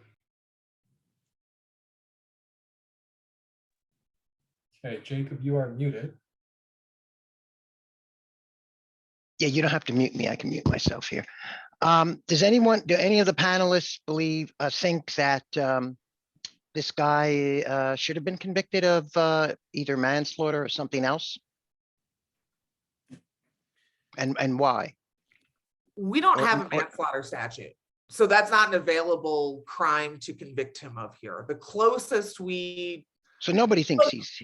Yeah, so the closest we have would be, I guess, a second-degree reckless homicide or maybe a negligent use of firearm homicide, but that concept of manslaughter doesn't really exist the way it exists in many other states here. So that's a difficult question to answer knowing what our. Well, does anyone think that he should be convicted of what you just said? Well, Do you think that? In Wisconsin, although we don't Reckless. we don't have manslaughter, but we do have second-degree intentional homicide. And our second-degree intentional homicide is essentially intentional homicide, but with some mitigating or extenuating circumstance that reduces it to what in some other states would be manslaughter. So if you can show that there was adequate provocation, that in some states they would say that you acted in the heat of passion, then you're guilty of second-degree homicide in Wisconsin. Whereas in other states, they would call that manslaughter. And Yeah, but I'm asking you what you think. Do you think that that applies in this case to this person? That what you're just saying? I think the best chance that the prosecution had in this case to get a conviction was to convict him of second-degree homicide for the unreasonable use of defensive force against Mr. Rosenbaum. That would have involved them charging that as an intentional act, though, which they did not, which is another huge prosecutorial mistake. Yes, which I think instead of charging as they did that some of his conduct was reckless, some of it was intentional. I think the proper charge here would have been he thought he was entitled to use deadly force, but under all of the circumstances that was unreasonable, and he should be guilty of second-degree intentional homicide. Again, so you believe that? You think that? Yeah. Well, okay. Anybody else think that? Jacob, I won't. I'm not going to hedge. I'm going to tell you what I think. I think they didn't charge it correctly, and I also think, and I don't know the case as well as our two Wisconsin attorneys, but I also don't think they properly assessed their evidence, meaning the witnesses they thought they had for the prosecution who really. But what you're saying is you think he was guilty, or should have been charged with some sort of crime. Right? Well, he was charged with a crime, but under the. No, what I mean is that convicted. Not with the evidence that they had, and not under the charges as they brought them. No. Well, if you were running, Jacob, in the interest of time, we got to move on. I think given the evidence that the jury was given, the jury reached the right result. Did you have more evidence? Is that what you're saying? I don't have more evidence. No. Oh, okay. Well, by the way, all there is the evidence. Just to answer, put my 2 cents in. I think that if there was a statute under Wisconsin law for aggravated manslaughter, as there is in New Jersey, he should have been charged with aggravated manslaughter, which basically means recklessly caused someone's death. Mm-hmm. Right. In New Jersey, that's a first-degree felony, and you're subject to 10 to 30 years in New Jersey State Prison for that. So I certainly think that he was reckless in causing the death of these two individuals. And Thomas, I do have to add one thing. What is deeply troubling about it, and I intimated this with Jessa before, is that, of course, we apply different standards to different defendants. And if there are different victims, we have a different assessment, different jurors, white jurors, black jurors. People bring a different understanding to the law of self-defense.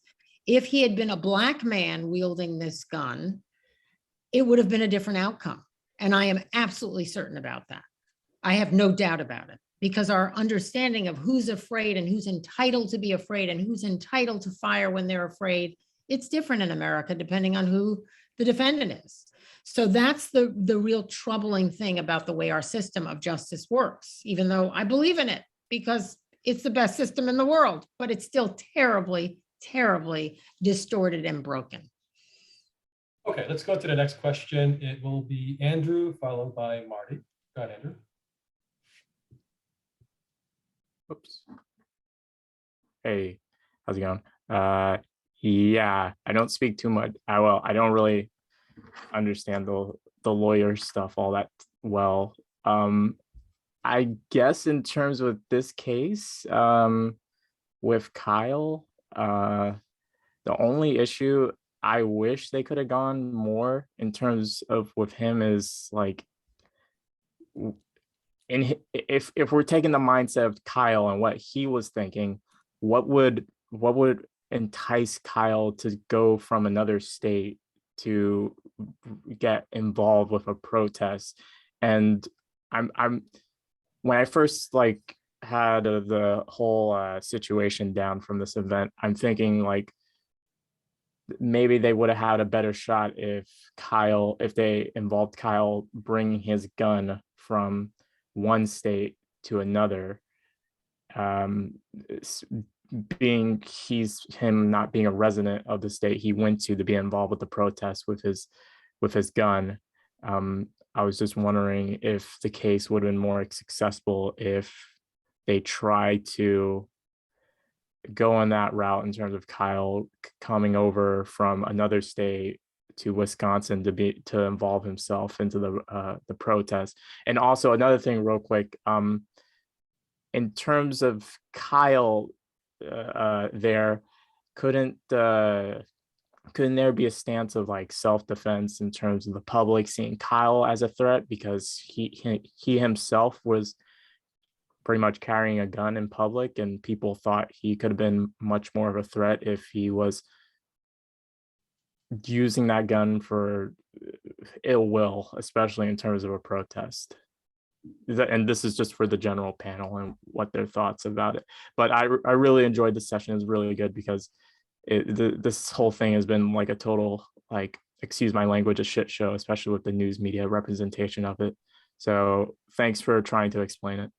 Well, and so to that point, I do want to clarify what the facts were at trial on two issues.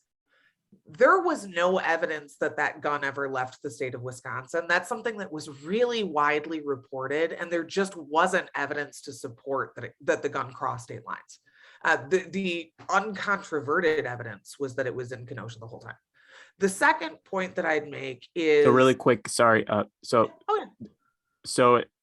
with what was being said, supposedly his friend allowed him to borrow that gun, from what I was being told. Correct. So that wasn't true. Well, so his friend, Dominic Black testified, he was called by the prosecution and then recalled by the defense, actually. He testified that he purchased the gun for Kyle because Kyle was not able to legally purchase it. And that Dominic Black maintained possession of the gun essentially until that day. And he maintained that possession within the state of Wisconsin. So there's no evidence that it was ever housed elsewhere, so far as I understood Dominic Black, the purchaser's testimony. So shouldn't he be involved too? Sorry. He's charged with a weapons violation as a result of that. Okay. Yeah, and that just hasn't been tried yet. So that, that's one point. The other point I would make is, and people can make a decision about this, I think it's interesting that the distance Kyle traveled was roughly 21 miles, whereas, in contrast, the distance that Gage Grosick traveled was over 50 miles. Kyle did, the way, if people have never been to Kenosha, something you should know is there's this train, there's a metro between Kenosha and Chicago, and a lot of people reverse commute and work in one place and travel back to the other. Kyle was a kid of divorced parents. His mother lived in that Antioch, Illinois area, and his father lived in Kenosha. And while he primarily lived with his mother, he did stay with his father. And so I think I think that was an unfair way to classify his connection to that community, because I think most minors who come from divided households, who come from divorced homes, would identify some sense of belonging at the location of both parents' homes. People might disagree with that, but I felt like that was kind of overstated by the media. I didn't think that was necessarily fully reflective of the facts. Okay, let's go to the next question. But just a footnote to Jessa's comment, I believe a case of state of Wisconsin versus Dominic Black is slated to go to trial next year for weapons charge. And guess who the prosecutor is? The same prosecutor. And he made that comment throughout the trial too, that he's going to be trying that case. The thing, what that shows is he's trying to show this, law enforcement has no bias. They will go after any offender that they see fit. Another defendant that's going to be going to trial is Mr. Joshua Zeminski, who is also with, I believe it's Mr. Grosskreutz, right? And he was, I guess, kind of a co-conspirator, if you will. And he, I think, is going to trial on arson charge because he was accused of setting the dumpsters on fire. And that's going to be also with the same prosecutor. Okay, let's go to Marty and then Jane. Thank you. So my question is directed to John Gross, but everybody on the panel is welcome to address it. So John, early on, I think a couple of times you expressed your opposition to stand your ground and you support duty to retreat. I take the opposite position, and I think standing, if you retreat, then you're encouraging perpetrators, to take that aggressive action again. And then, of course, there's a question of personal dignity in terms of stand your ground and protecting your property, protecting other people, etc.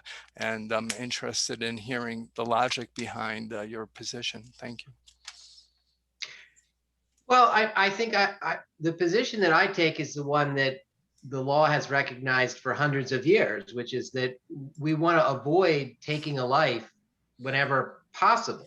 That, yes, you're correct. There are concerns about personal dignity and the value of property and the potential that somebody may reoffend. Those are all concerns, but the law has always, for most of its history, said, well, those are concerns. The bigger concern is the taking of a life.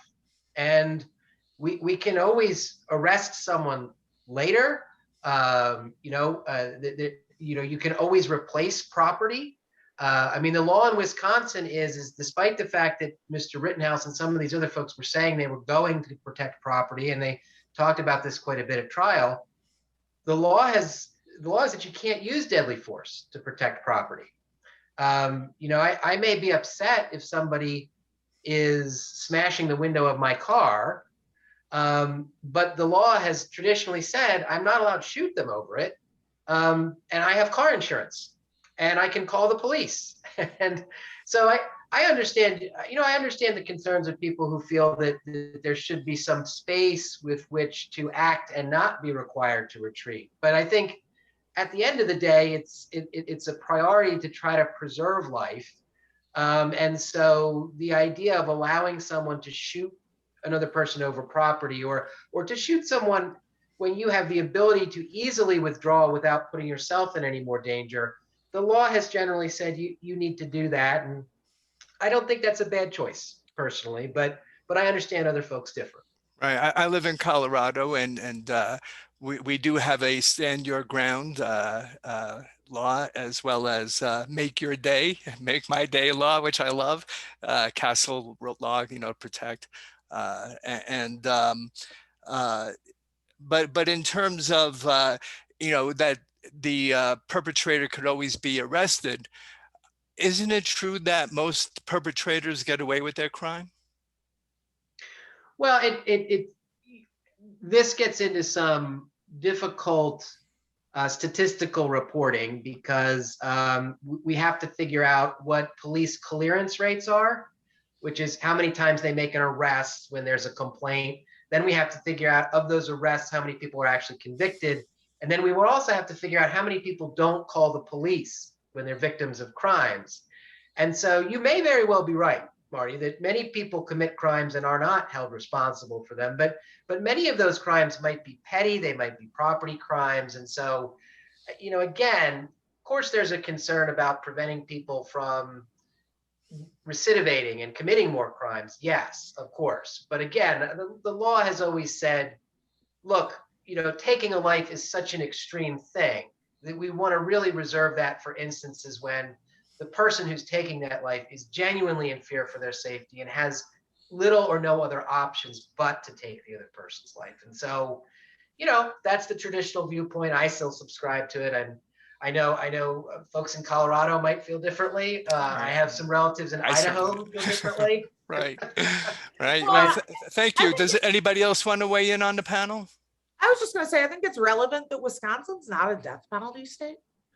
So we legally, and I analyze this not from a political place, but from a legal place.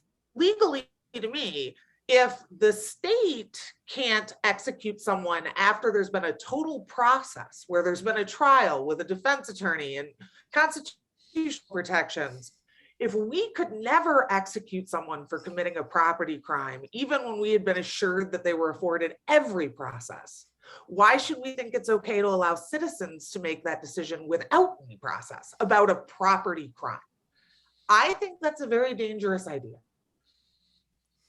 Okay, but a property crime. Sorry, Marty. Okay, we have to go no on to the next problem. question. Thank you. Yes. No problem. Let's go to Jane, Joshua, and then Tara. Hi there, this is to the panelists. I'm curious about your thoughts on why the judge shut down questions about political affiliations. I think there was, I read somewhere that one of the videographers, who also took the stand, that he was a commentator for a far right like news channel, and I think that wasn't admissible or wasn't allowed for the prosecutor to ask any questions about his political affiliation. Well, I could answer that. Oh, go ahead, Ali. Yeah, go ahead. Yeah, no, I'll just be very brief, and either of the Wisconsin panelists can weigh in. I mean, in general, your political beliefs, ideologies are not supposed to be relevant as to your legal matter, because if that's the case, then that would be some sort of a litmus test as to whether or not you have a valid claim for self-defense or not a valid claim. And we don't want to go down the road of a political litmus test if we're solely focusing on the legal issues at hand. And so that's why I think it's not really relevant in that sense, that people's political ideologies, whether from the far left, far right, somewhere in the middle, as is traditionally understood, become some sort of a hot potato as part of the case. We don't want that. We want to streamline the case. We want to streamline the issues so that it's just based on the facts before the jury, that is not supposed to be tainted by whatever their motivations politically were, one way or the other. So in that sense, I think, again, it goes to, whether would that kind of political ideology would be unduly prejudicial for a jury to consider in its deliberations. Just one quick follow-up, but it seems like the context of the situation is very political. Right, So- right. The context, of course, but that's not supposed to be within at least theoretically, it's not supposed to be within the confines of the actual trial. Well, remember, in Bush v. Gore, Scalia said, well, this wasn't a political decision. I mean, that's a direct quote. So we do this all the time. We use highly politically charged cases to make non-political decisions at every level. Yeah, I mean, I think earlier Tara said that she didn't want to be interfacing with judges because it would be so difficult, but this is why who our judges are is so critically important at every level, state court, federal court, Supreme Court, because they make very, very important decisions. And Jane, your question is a very good one, because while I agree with Ollie that generally we don't want to know the political affiliation of a particular witness, it is, in cases like this one, not completely irrelevant and inconsequential. And so a judge like Schroeder, like Judge Schroeder, has to really weigh, whether with every witness and in every case, whether it's more prejudicial than it is probative. That's the language you keep hearing over and over again. Is this issue, any issue that he has to decide on, is it going to be the prior bad act or the political affiliation or whatever it is it going to prejudice the jury more than it's going to help prove the case one way or the other? And we have to have smart, wise, judicious, impartial people who are sitting in the chair making the decisions for reasons that have nothing to do with their own personal agenda, biases, etc. And that's a very tall order. And that's why we have to care about who our judges are. We have to care about how they're elected, appointed, et cetera. And we don't pay enough attention to what our judges are doing. We don't. And they have tremendous power, as we've seen in this case. So Jane, your question is a very good one. I don't really have an answer as to whether or not the judge ruled the right way in this case, because I do think it was an important context here, but I also think it was a very hard decision for the judge here on this one. It wasn't a simple answer or ruling. There were two instances where partisan politics almost got injected into this case. The first instance was the two fact witnesses, that being Richie McGinnis. He is an independent reporter affiliated with the Daily Caller, which is a conservative website. And then there's this other, a citizen journalist by the name of Drew Hernandez. And I think the judge kind of set some parameters about not characterizing this as a battle between the left versus the right. And I think they were permitted to reference these individuals as, somebody from the Daily Caller or somebody from a right-leaning citizen journalist type of organization, but they didn't go deep into the ideological or partisan argument. The second instance where there was potential kind of inference to partisan politics was a pre-trial motion. There was a motion in limine where the state tried to introduce evidence that the defendant met with the members of the Proud Boys. And I think this would have been January of this year. So a few months after the incident happened, they went to this bar called the Pudgy's Tavern in, Kenosha. And they took these selfies and photos with the members of the Proud Boys. And then it was later revealed that about a week later, the defendant flew to, I believe, Florida to meet with the head organizer of the Proud Boys. And there were some discussions about the Proud Boys funding their litigation costs. And I believe the judge ruled that that is not admissible. And there's a very interesting argument. If you go back to the September motion and limine hearing, the judge kind of lays out why that is not admissible. Whether if you agree or not, I think this judge, he's kind of old-fashioned, but he wanted to keep partisan politics out of it. And I think that's the outcome that we had. Okay, let's go to Joshua, and then we'll finish it up with Tara. Hi there. I think this has been really informative, so I thank everybody. One of the lawyers from Wisconsin mentioned that the Castle Doctrine law was just enacted in the last 10 years. Can you explain how? No. Yeah. Can you explain how the relevant laws, self-defense and stand your ground and so on, have been enacted in Wisconsin and how that affected this case? So I don't know if I can do the whole history, but I can tell you for sure that it was shortly after 2010 that it was, I believe it was by popular vote. Although I would have to fact check myself there, that we became a castle law state. And castle law basically means that there's a removal of any duty to retreat if you're defending yourself within your home. And it removes a lot of the conversation about provocation because it kind of assumes, I'm oversimplifying, but it kind of assumes that you haven't been provoked if you've encountered an intruder, an unwanted person in your own home. And so you no longer have to do the work on the defense side to establish the level of imminent threat that you would have had to before. And I'm so sure of that because I had a homicide where my client was convicted of imperfect self-defense, that second degree, where had the instruction been different, and I tried it like 4 months before the law changed. And I really believe if the instruction had been different, he would have been acquitted. And so I recall very clearly that happening and that discussion and how it altered what a jury would have to think about.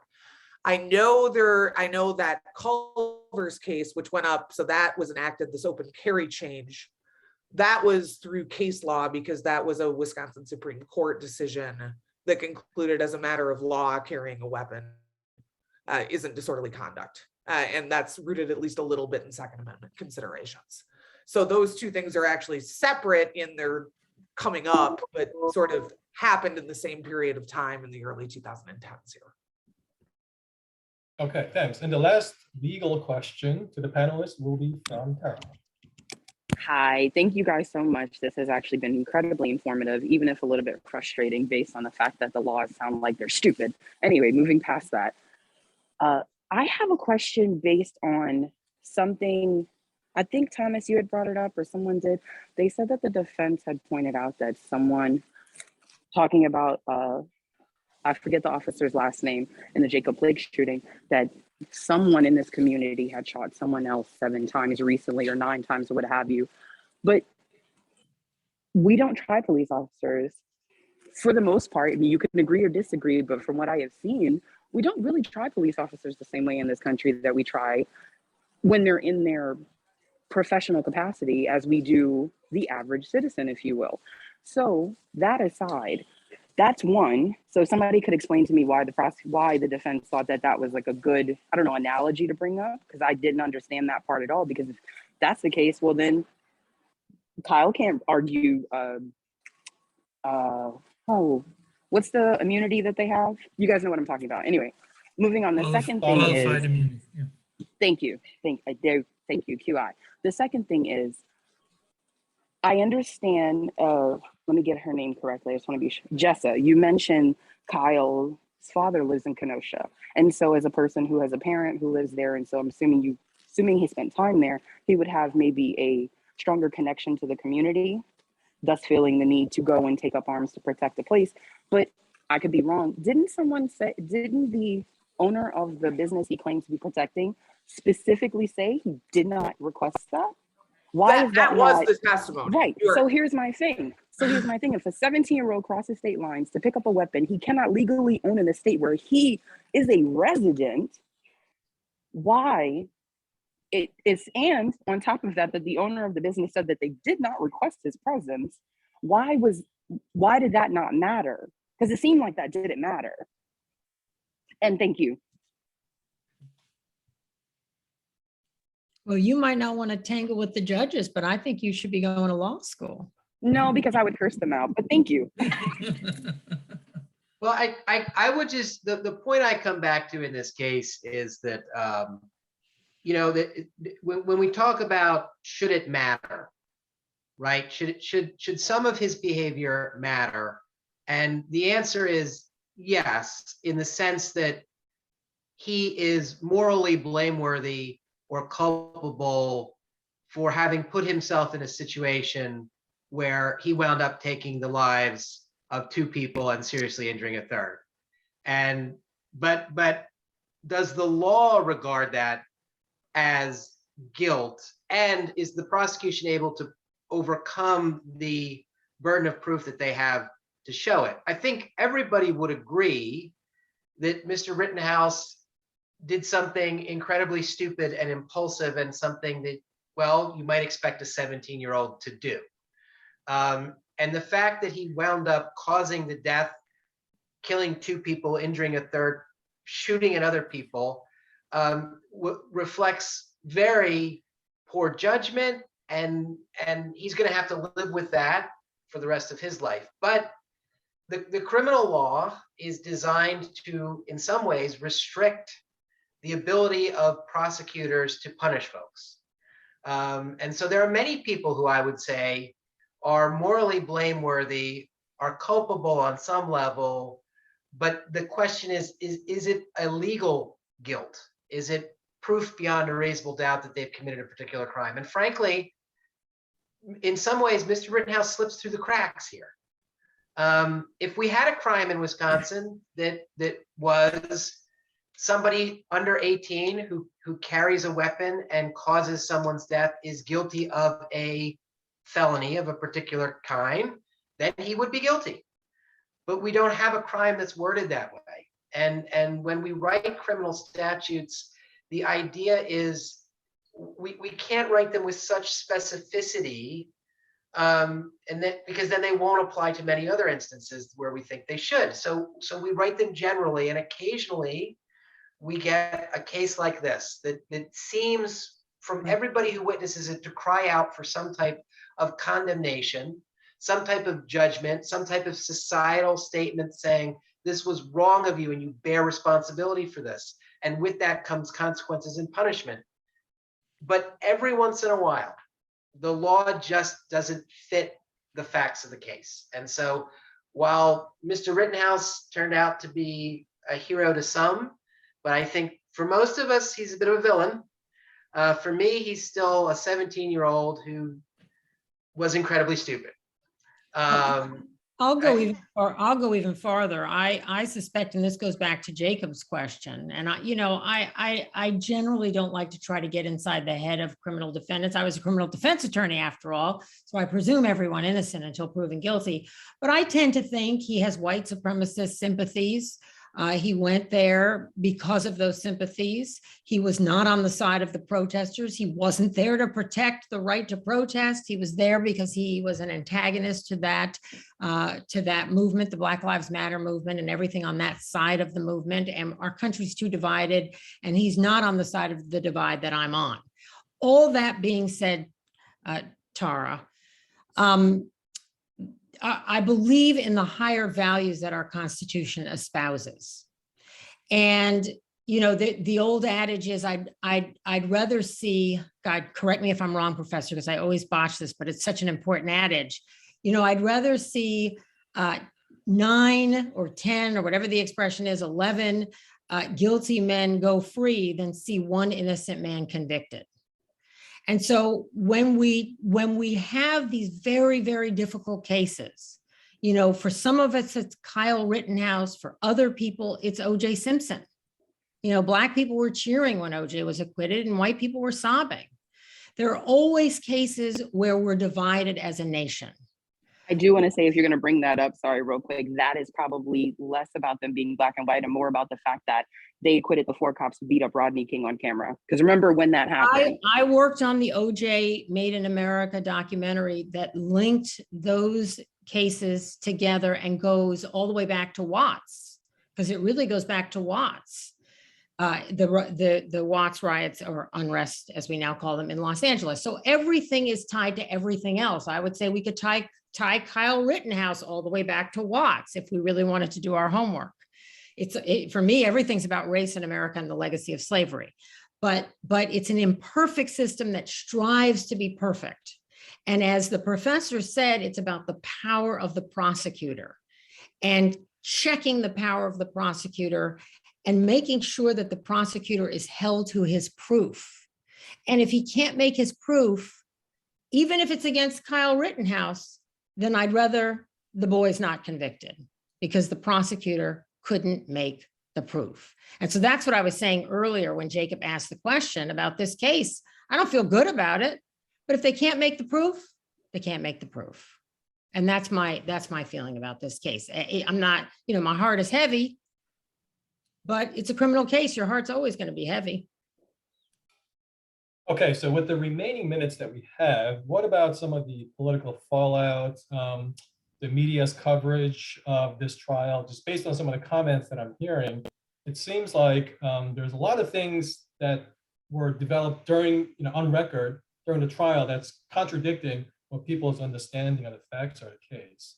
So we'll just go through some questions, comments. Panelists, if you need to leave, I understand, because now we're going out of the legal realm and going into more political analysis. So I'm going to take 5 and come back for a little bit, if that's all right with you. Yes, so, of course. sure.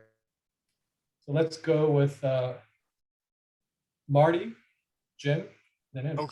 Okay, thank you. Yeah, the political fallout, well, one thing that's been happening, I think, since for the last couple of years is the skyrocketing sales of handguns and ammunition. So I think, contrary to what many members of the panel seem to have said, you know, that society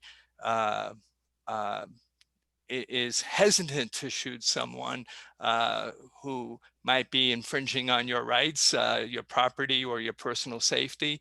I think society is adopting more of a vigilante attitude. I'm going to protect myself, and I'm all for that, by the way. And I support Rittenhouse. I'd love for him to move to my neighborhood.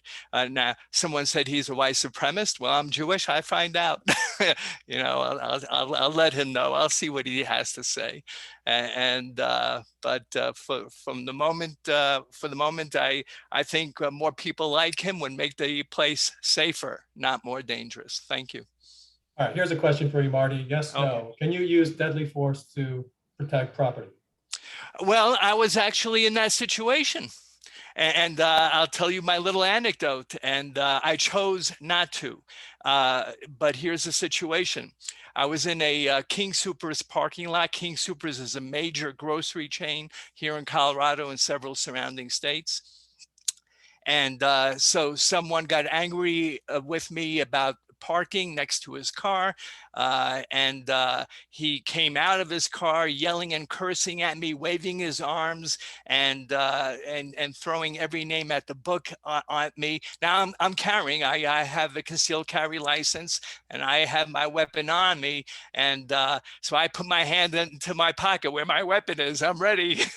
And because he's a young guy, probably in his 20s, actually a little bit shorter than me, but twice as broad.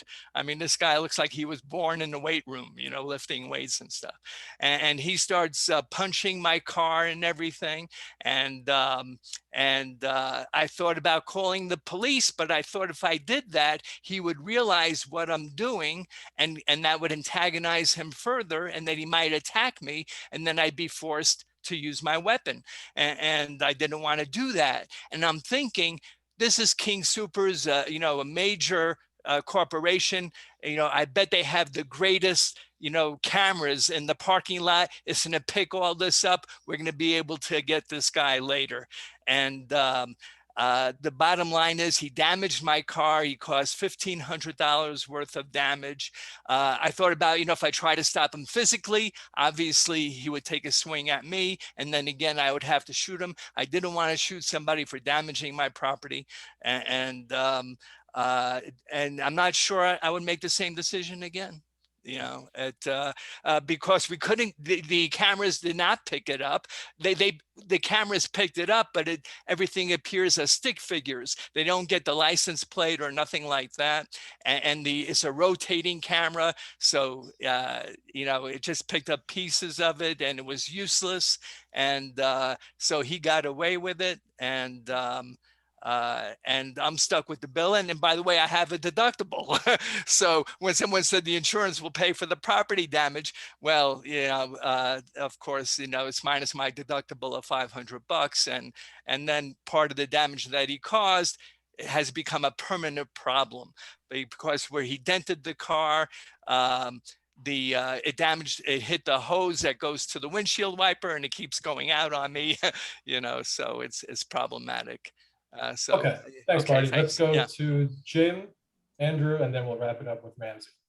All right, thank you. Thanks to you all from Wisconsin. It was very valuable to hear your comments.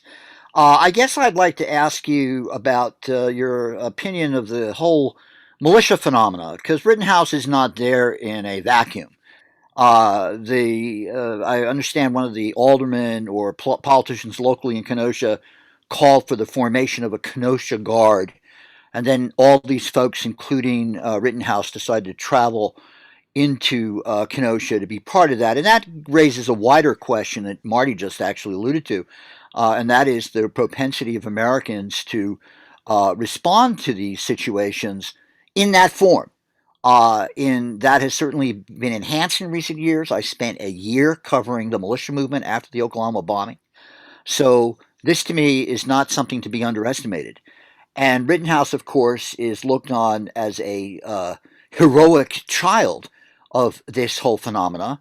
And to have some people think that they should go to a demonstration in open carry states with automatic weapons, I must admit, is quite a provocative kind of statement politically. And we've seen it happen in all the different demonstrations that we've been witnessing since Floyd's murder.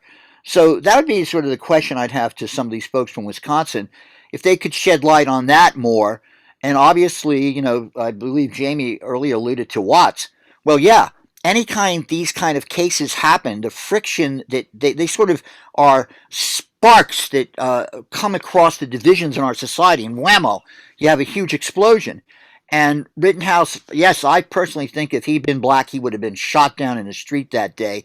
And I could base that on statistical facts of what happens when an armed black man is walking around with an automatic weapon, no less, in a situation and has just shot somebody, no matter who the hell it was. I mean, he would have been shot down, I think, pretty quickly. Anyway, I'd like to hear what the people in Wisconsin have to say about all that. Thanks, Jim. I think our panelists from Wisconsin are no longer on the. Well, here I am, and I'll kind of, I guess, duck off after this. One thing that has been publicized here that I haven't seen the national media pick up is there actually were a group of protesters immediately after this verdict who appeared to be composed entirely of people of color who carried AR-15s. And I personally found that to be a very powerful political statement, because they were trying to demonstrate visually, well, we're here out of concern for our community and the reaction to this verdict. And, you know, the photographs have been publicized locally.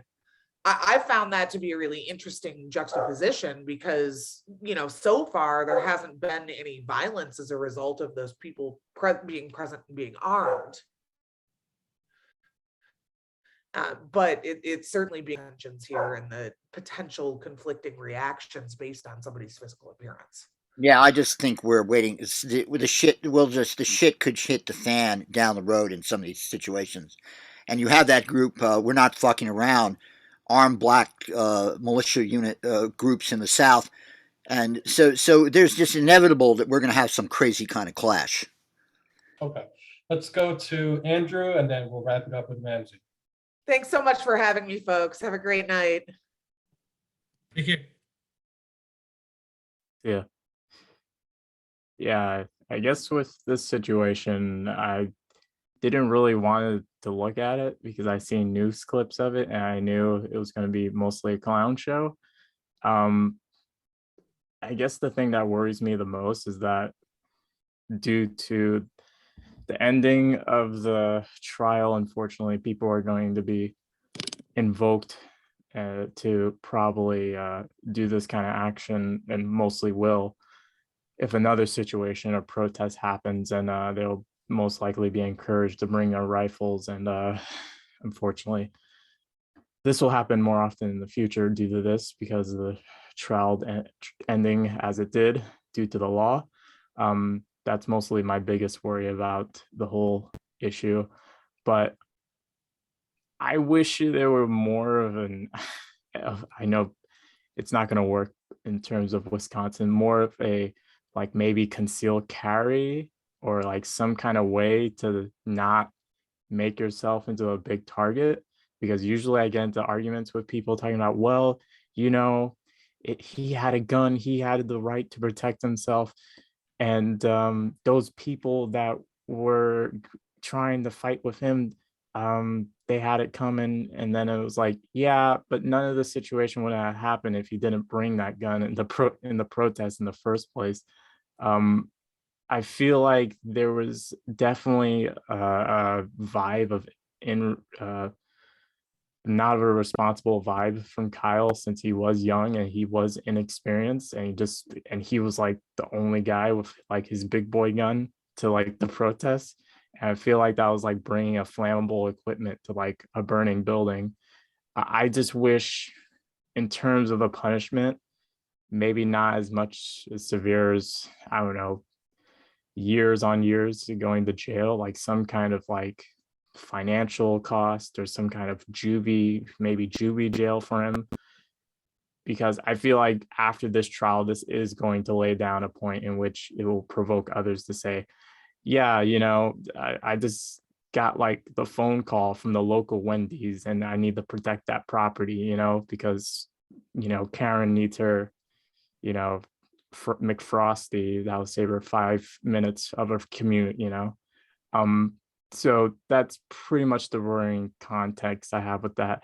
In terms of the law, I really hope that they'll try and improve on that castle law they have, or try to get rid of the law that allows the person to just like carry their big boy gun in the state, because I feel like that's like you're asking for trouble if someone brings their big boy gun to like a local event like that, because like it can be pretty intimidating, but maybe it's just my New Jersey and West Coast vibe. So Okay, thanks, Andrew. I know, Marty, you have your hand up, but we're just out of time, so I'm going to let Ramsey make the final remark or question, and then we do need to sign off. Go ahead, Ramsey. So I was going to ask a follow-up legal question since, but since the lawyers have apparently all left, I will say, Except me. except I'm for still you. here. But yeah, I will say that anybody who says that the Kyle Rittenhouse case was a clear-cut self-defense case is wrong. There's so much that in this case could be interpreted differently based on like how the Wisconsin self-defense statute is structured, versus and actually actual facts of the case, and basically the chaos of that night. For example, why if as the Wisconsin self-defense statute states, there is a duty to retreat if you invoke a deadly response from somebody by provoking them, then why didn't Kyle go to the police that were just a few, maybe 100 yards away from where he was standing, instead of shooting at the people that were quote unquote attacking him? So, and one limit, but neither here nor there, one litmus test that I really, heard that I agree with wholeheartedly is that if you support this verdict for Kyle Rittenhouse, then you would also then, by that same logic, have to also support the verdict turning out the same way if, for example, Grosskreutz, if the facts were different, and Grosskreutz had shot and killed Kyle Rittenhouse in self-defense. So if you support Kyle Rittenhouse being acquitted of murder, then by that same logic, you would also have to, support Grosskreutz being also acquitted of murder based on that same self-defense logic. But as Andrew sort of really touched on, the thing about this case is that it does extend a little bit beyond the legal realm. And law does, in certain cases, take into account the impacts and the policy, basically the policy influence that certain legal decisions have. What will it say about this country when, you can so easily justify murdering somebody in self-defense by bringing a gun and saying that they were trying to take your gun away from you and, essentially killing somebody by provoking them? That is something that's a real issue. And you saw it take place. You saw the defendants in the Ahmaud Arbery case try to argue that same principle. They were unsuccessful.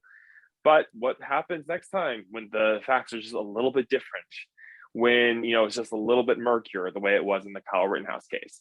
So something I heard that sort of encapsulates what I'm trying to say here is that the Kyle Rittenhouse verdict sort of sought refuge in the law to excuse lawless behavior. And I think that sort of sums it up. This kid tried to act as a vigilante. He brought a gun to a protest, but he brought it, not just any gun, an AR-15, to a protest against gun violence and against the shooting of a black man. That is, that's problematic.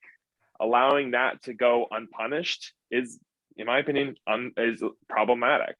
So I think that I think that it's something that, should be looked at. I think that Wisconsin self-defense law is something that should be looked at and should be rewritten and should be amended to, in light of this trial and in light of this verdict. Yeah, Okay, just thank you one for this final comment. point Yeah, regarding what just Ramsey just said. Yeah, some cases go beyond the legal parameters of the issue before the jury. And this is one of those cases, just like the O.J. Simpson case was, that they create a real political division or help clarify those divisions in society as to one side or the other as to any particular issue that were raised in that particular trial. And this is no different. Self-defense is on trial regarding this particular case. And I think it will just continue to be an issue, a burning issue, and along partisan lines as we go forward. And just like in the past, even going back to the days of slavery and the Dred Scott case, which divided the nation deeply as a result of that case, this has the potential to do the same. So every case is different, but some cases are just completely consequential for the whole country going forward. And this might be one of those. Okay, thank you for those comments, Ali. And since we started out the event on the legal focus, we will end it with a legal focus, which is this. Those who are involved in this case, their legal problems or woes are not over.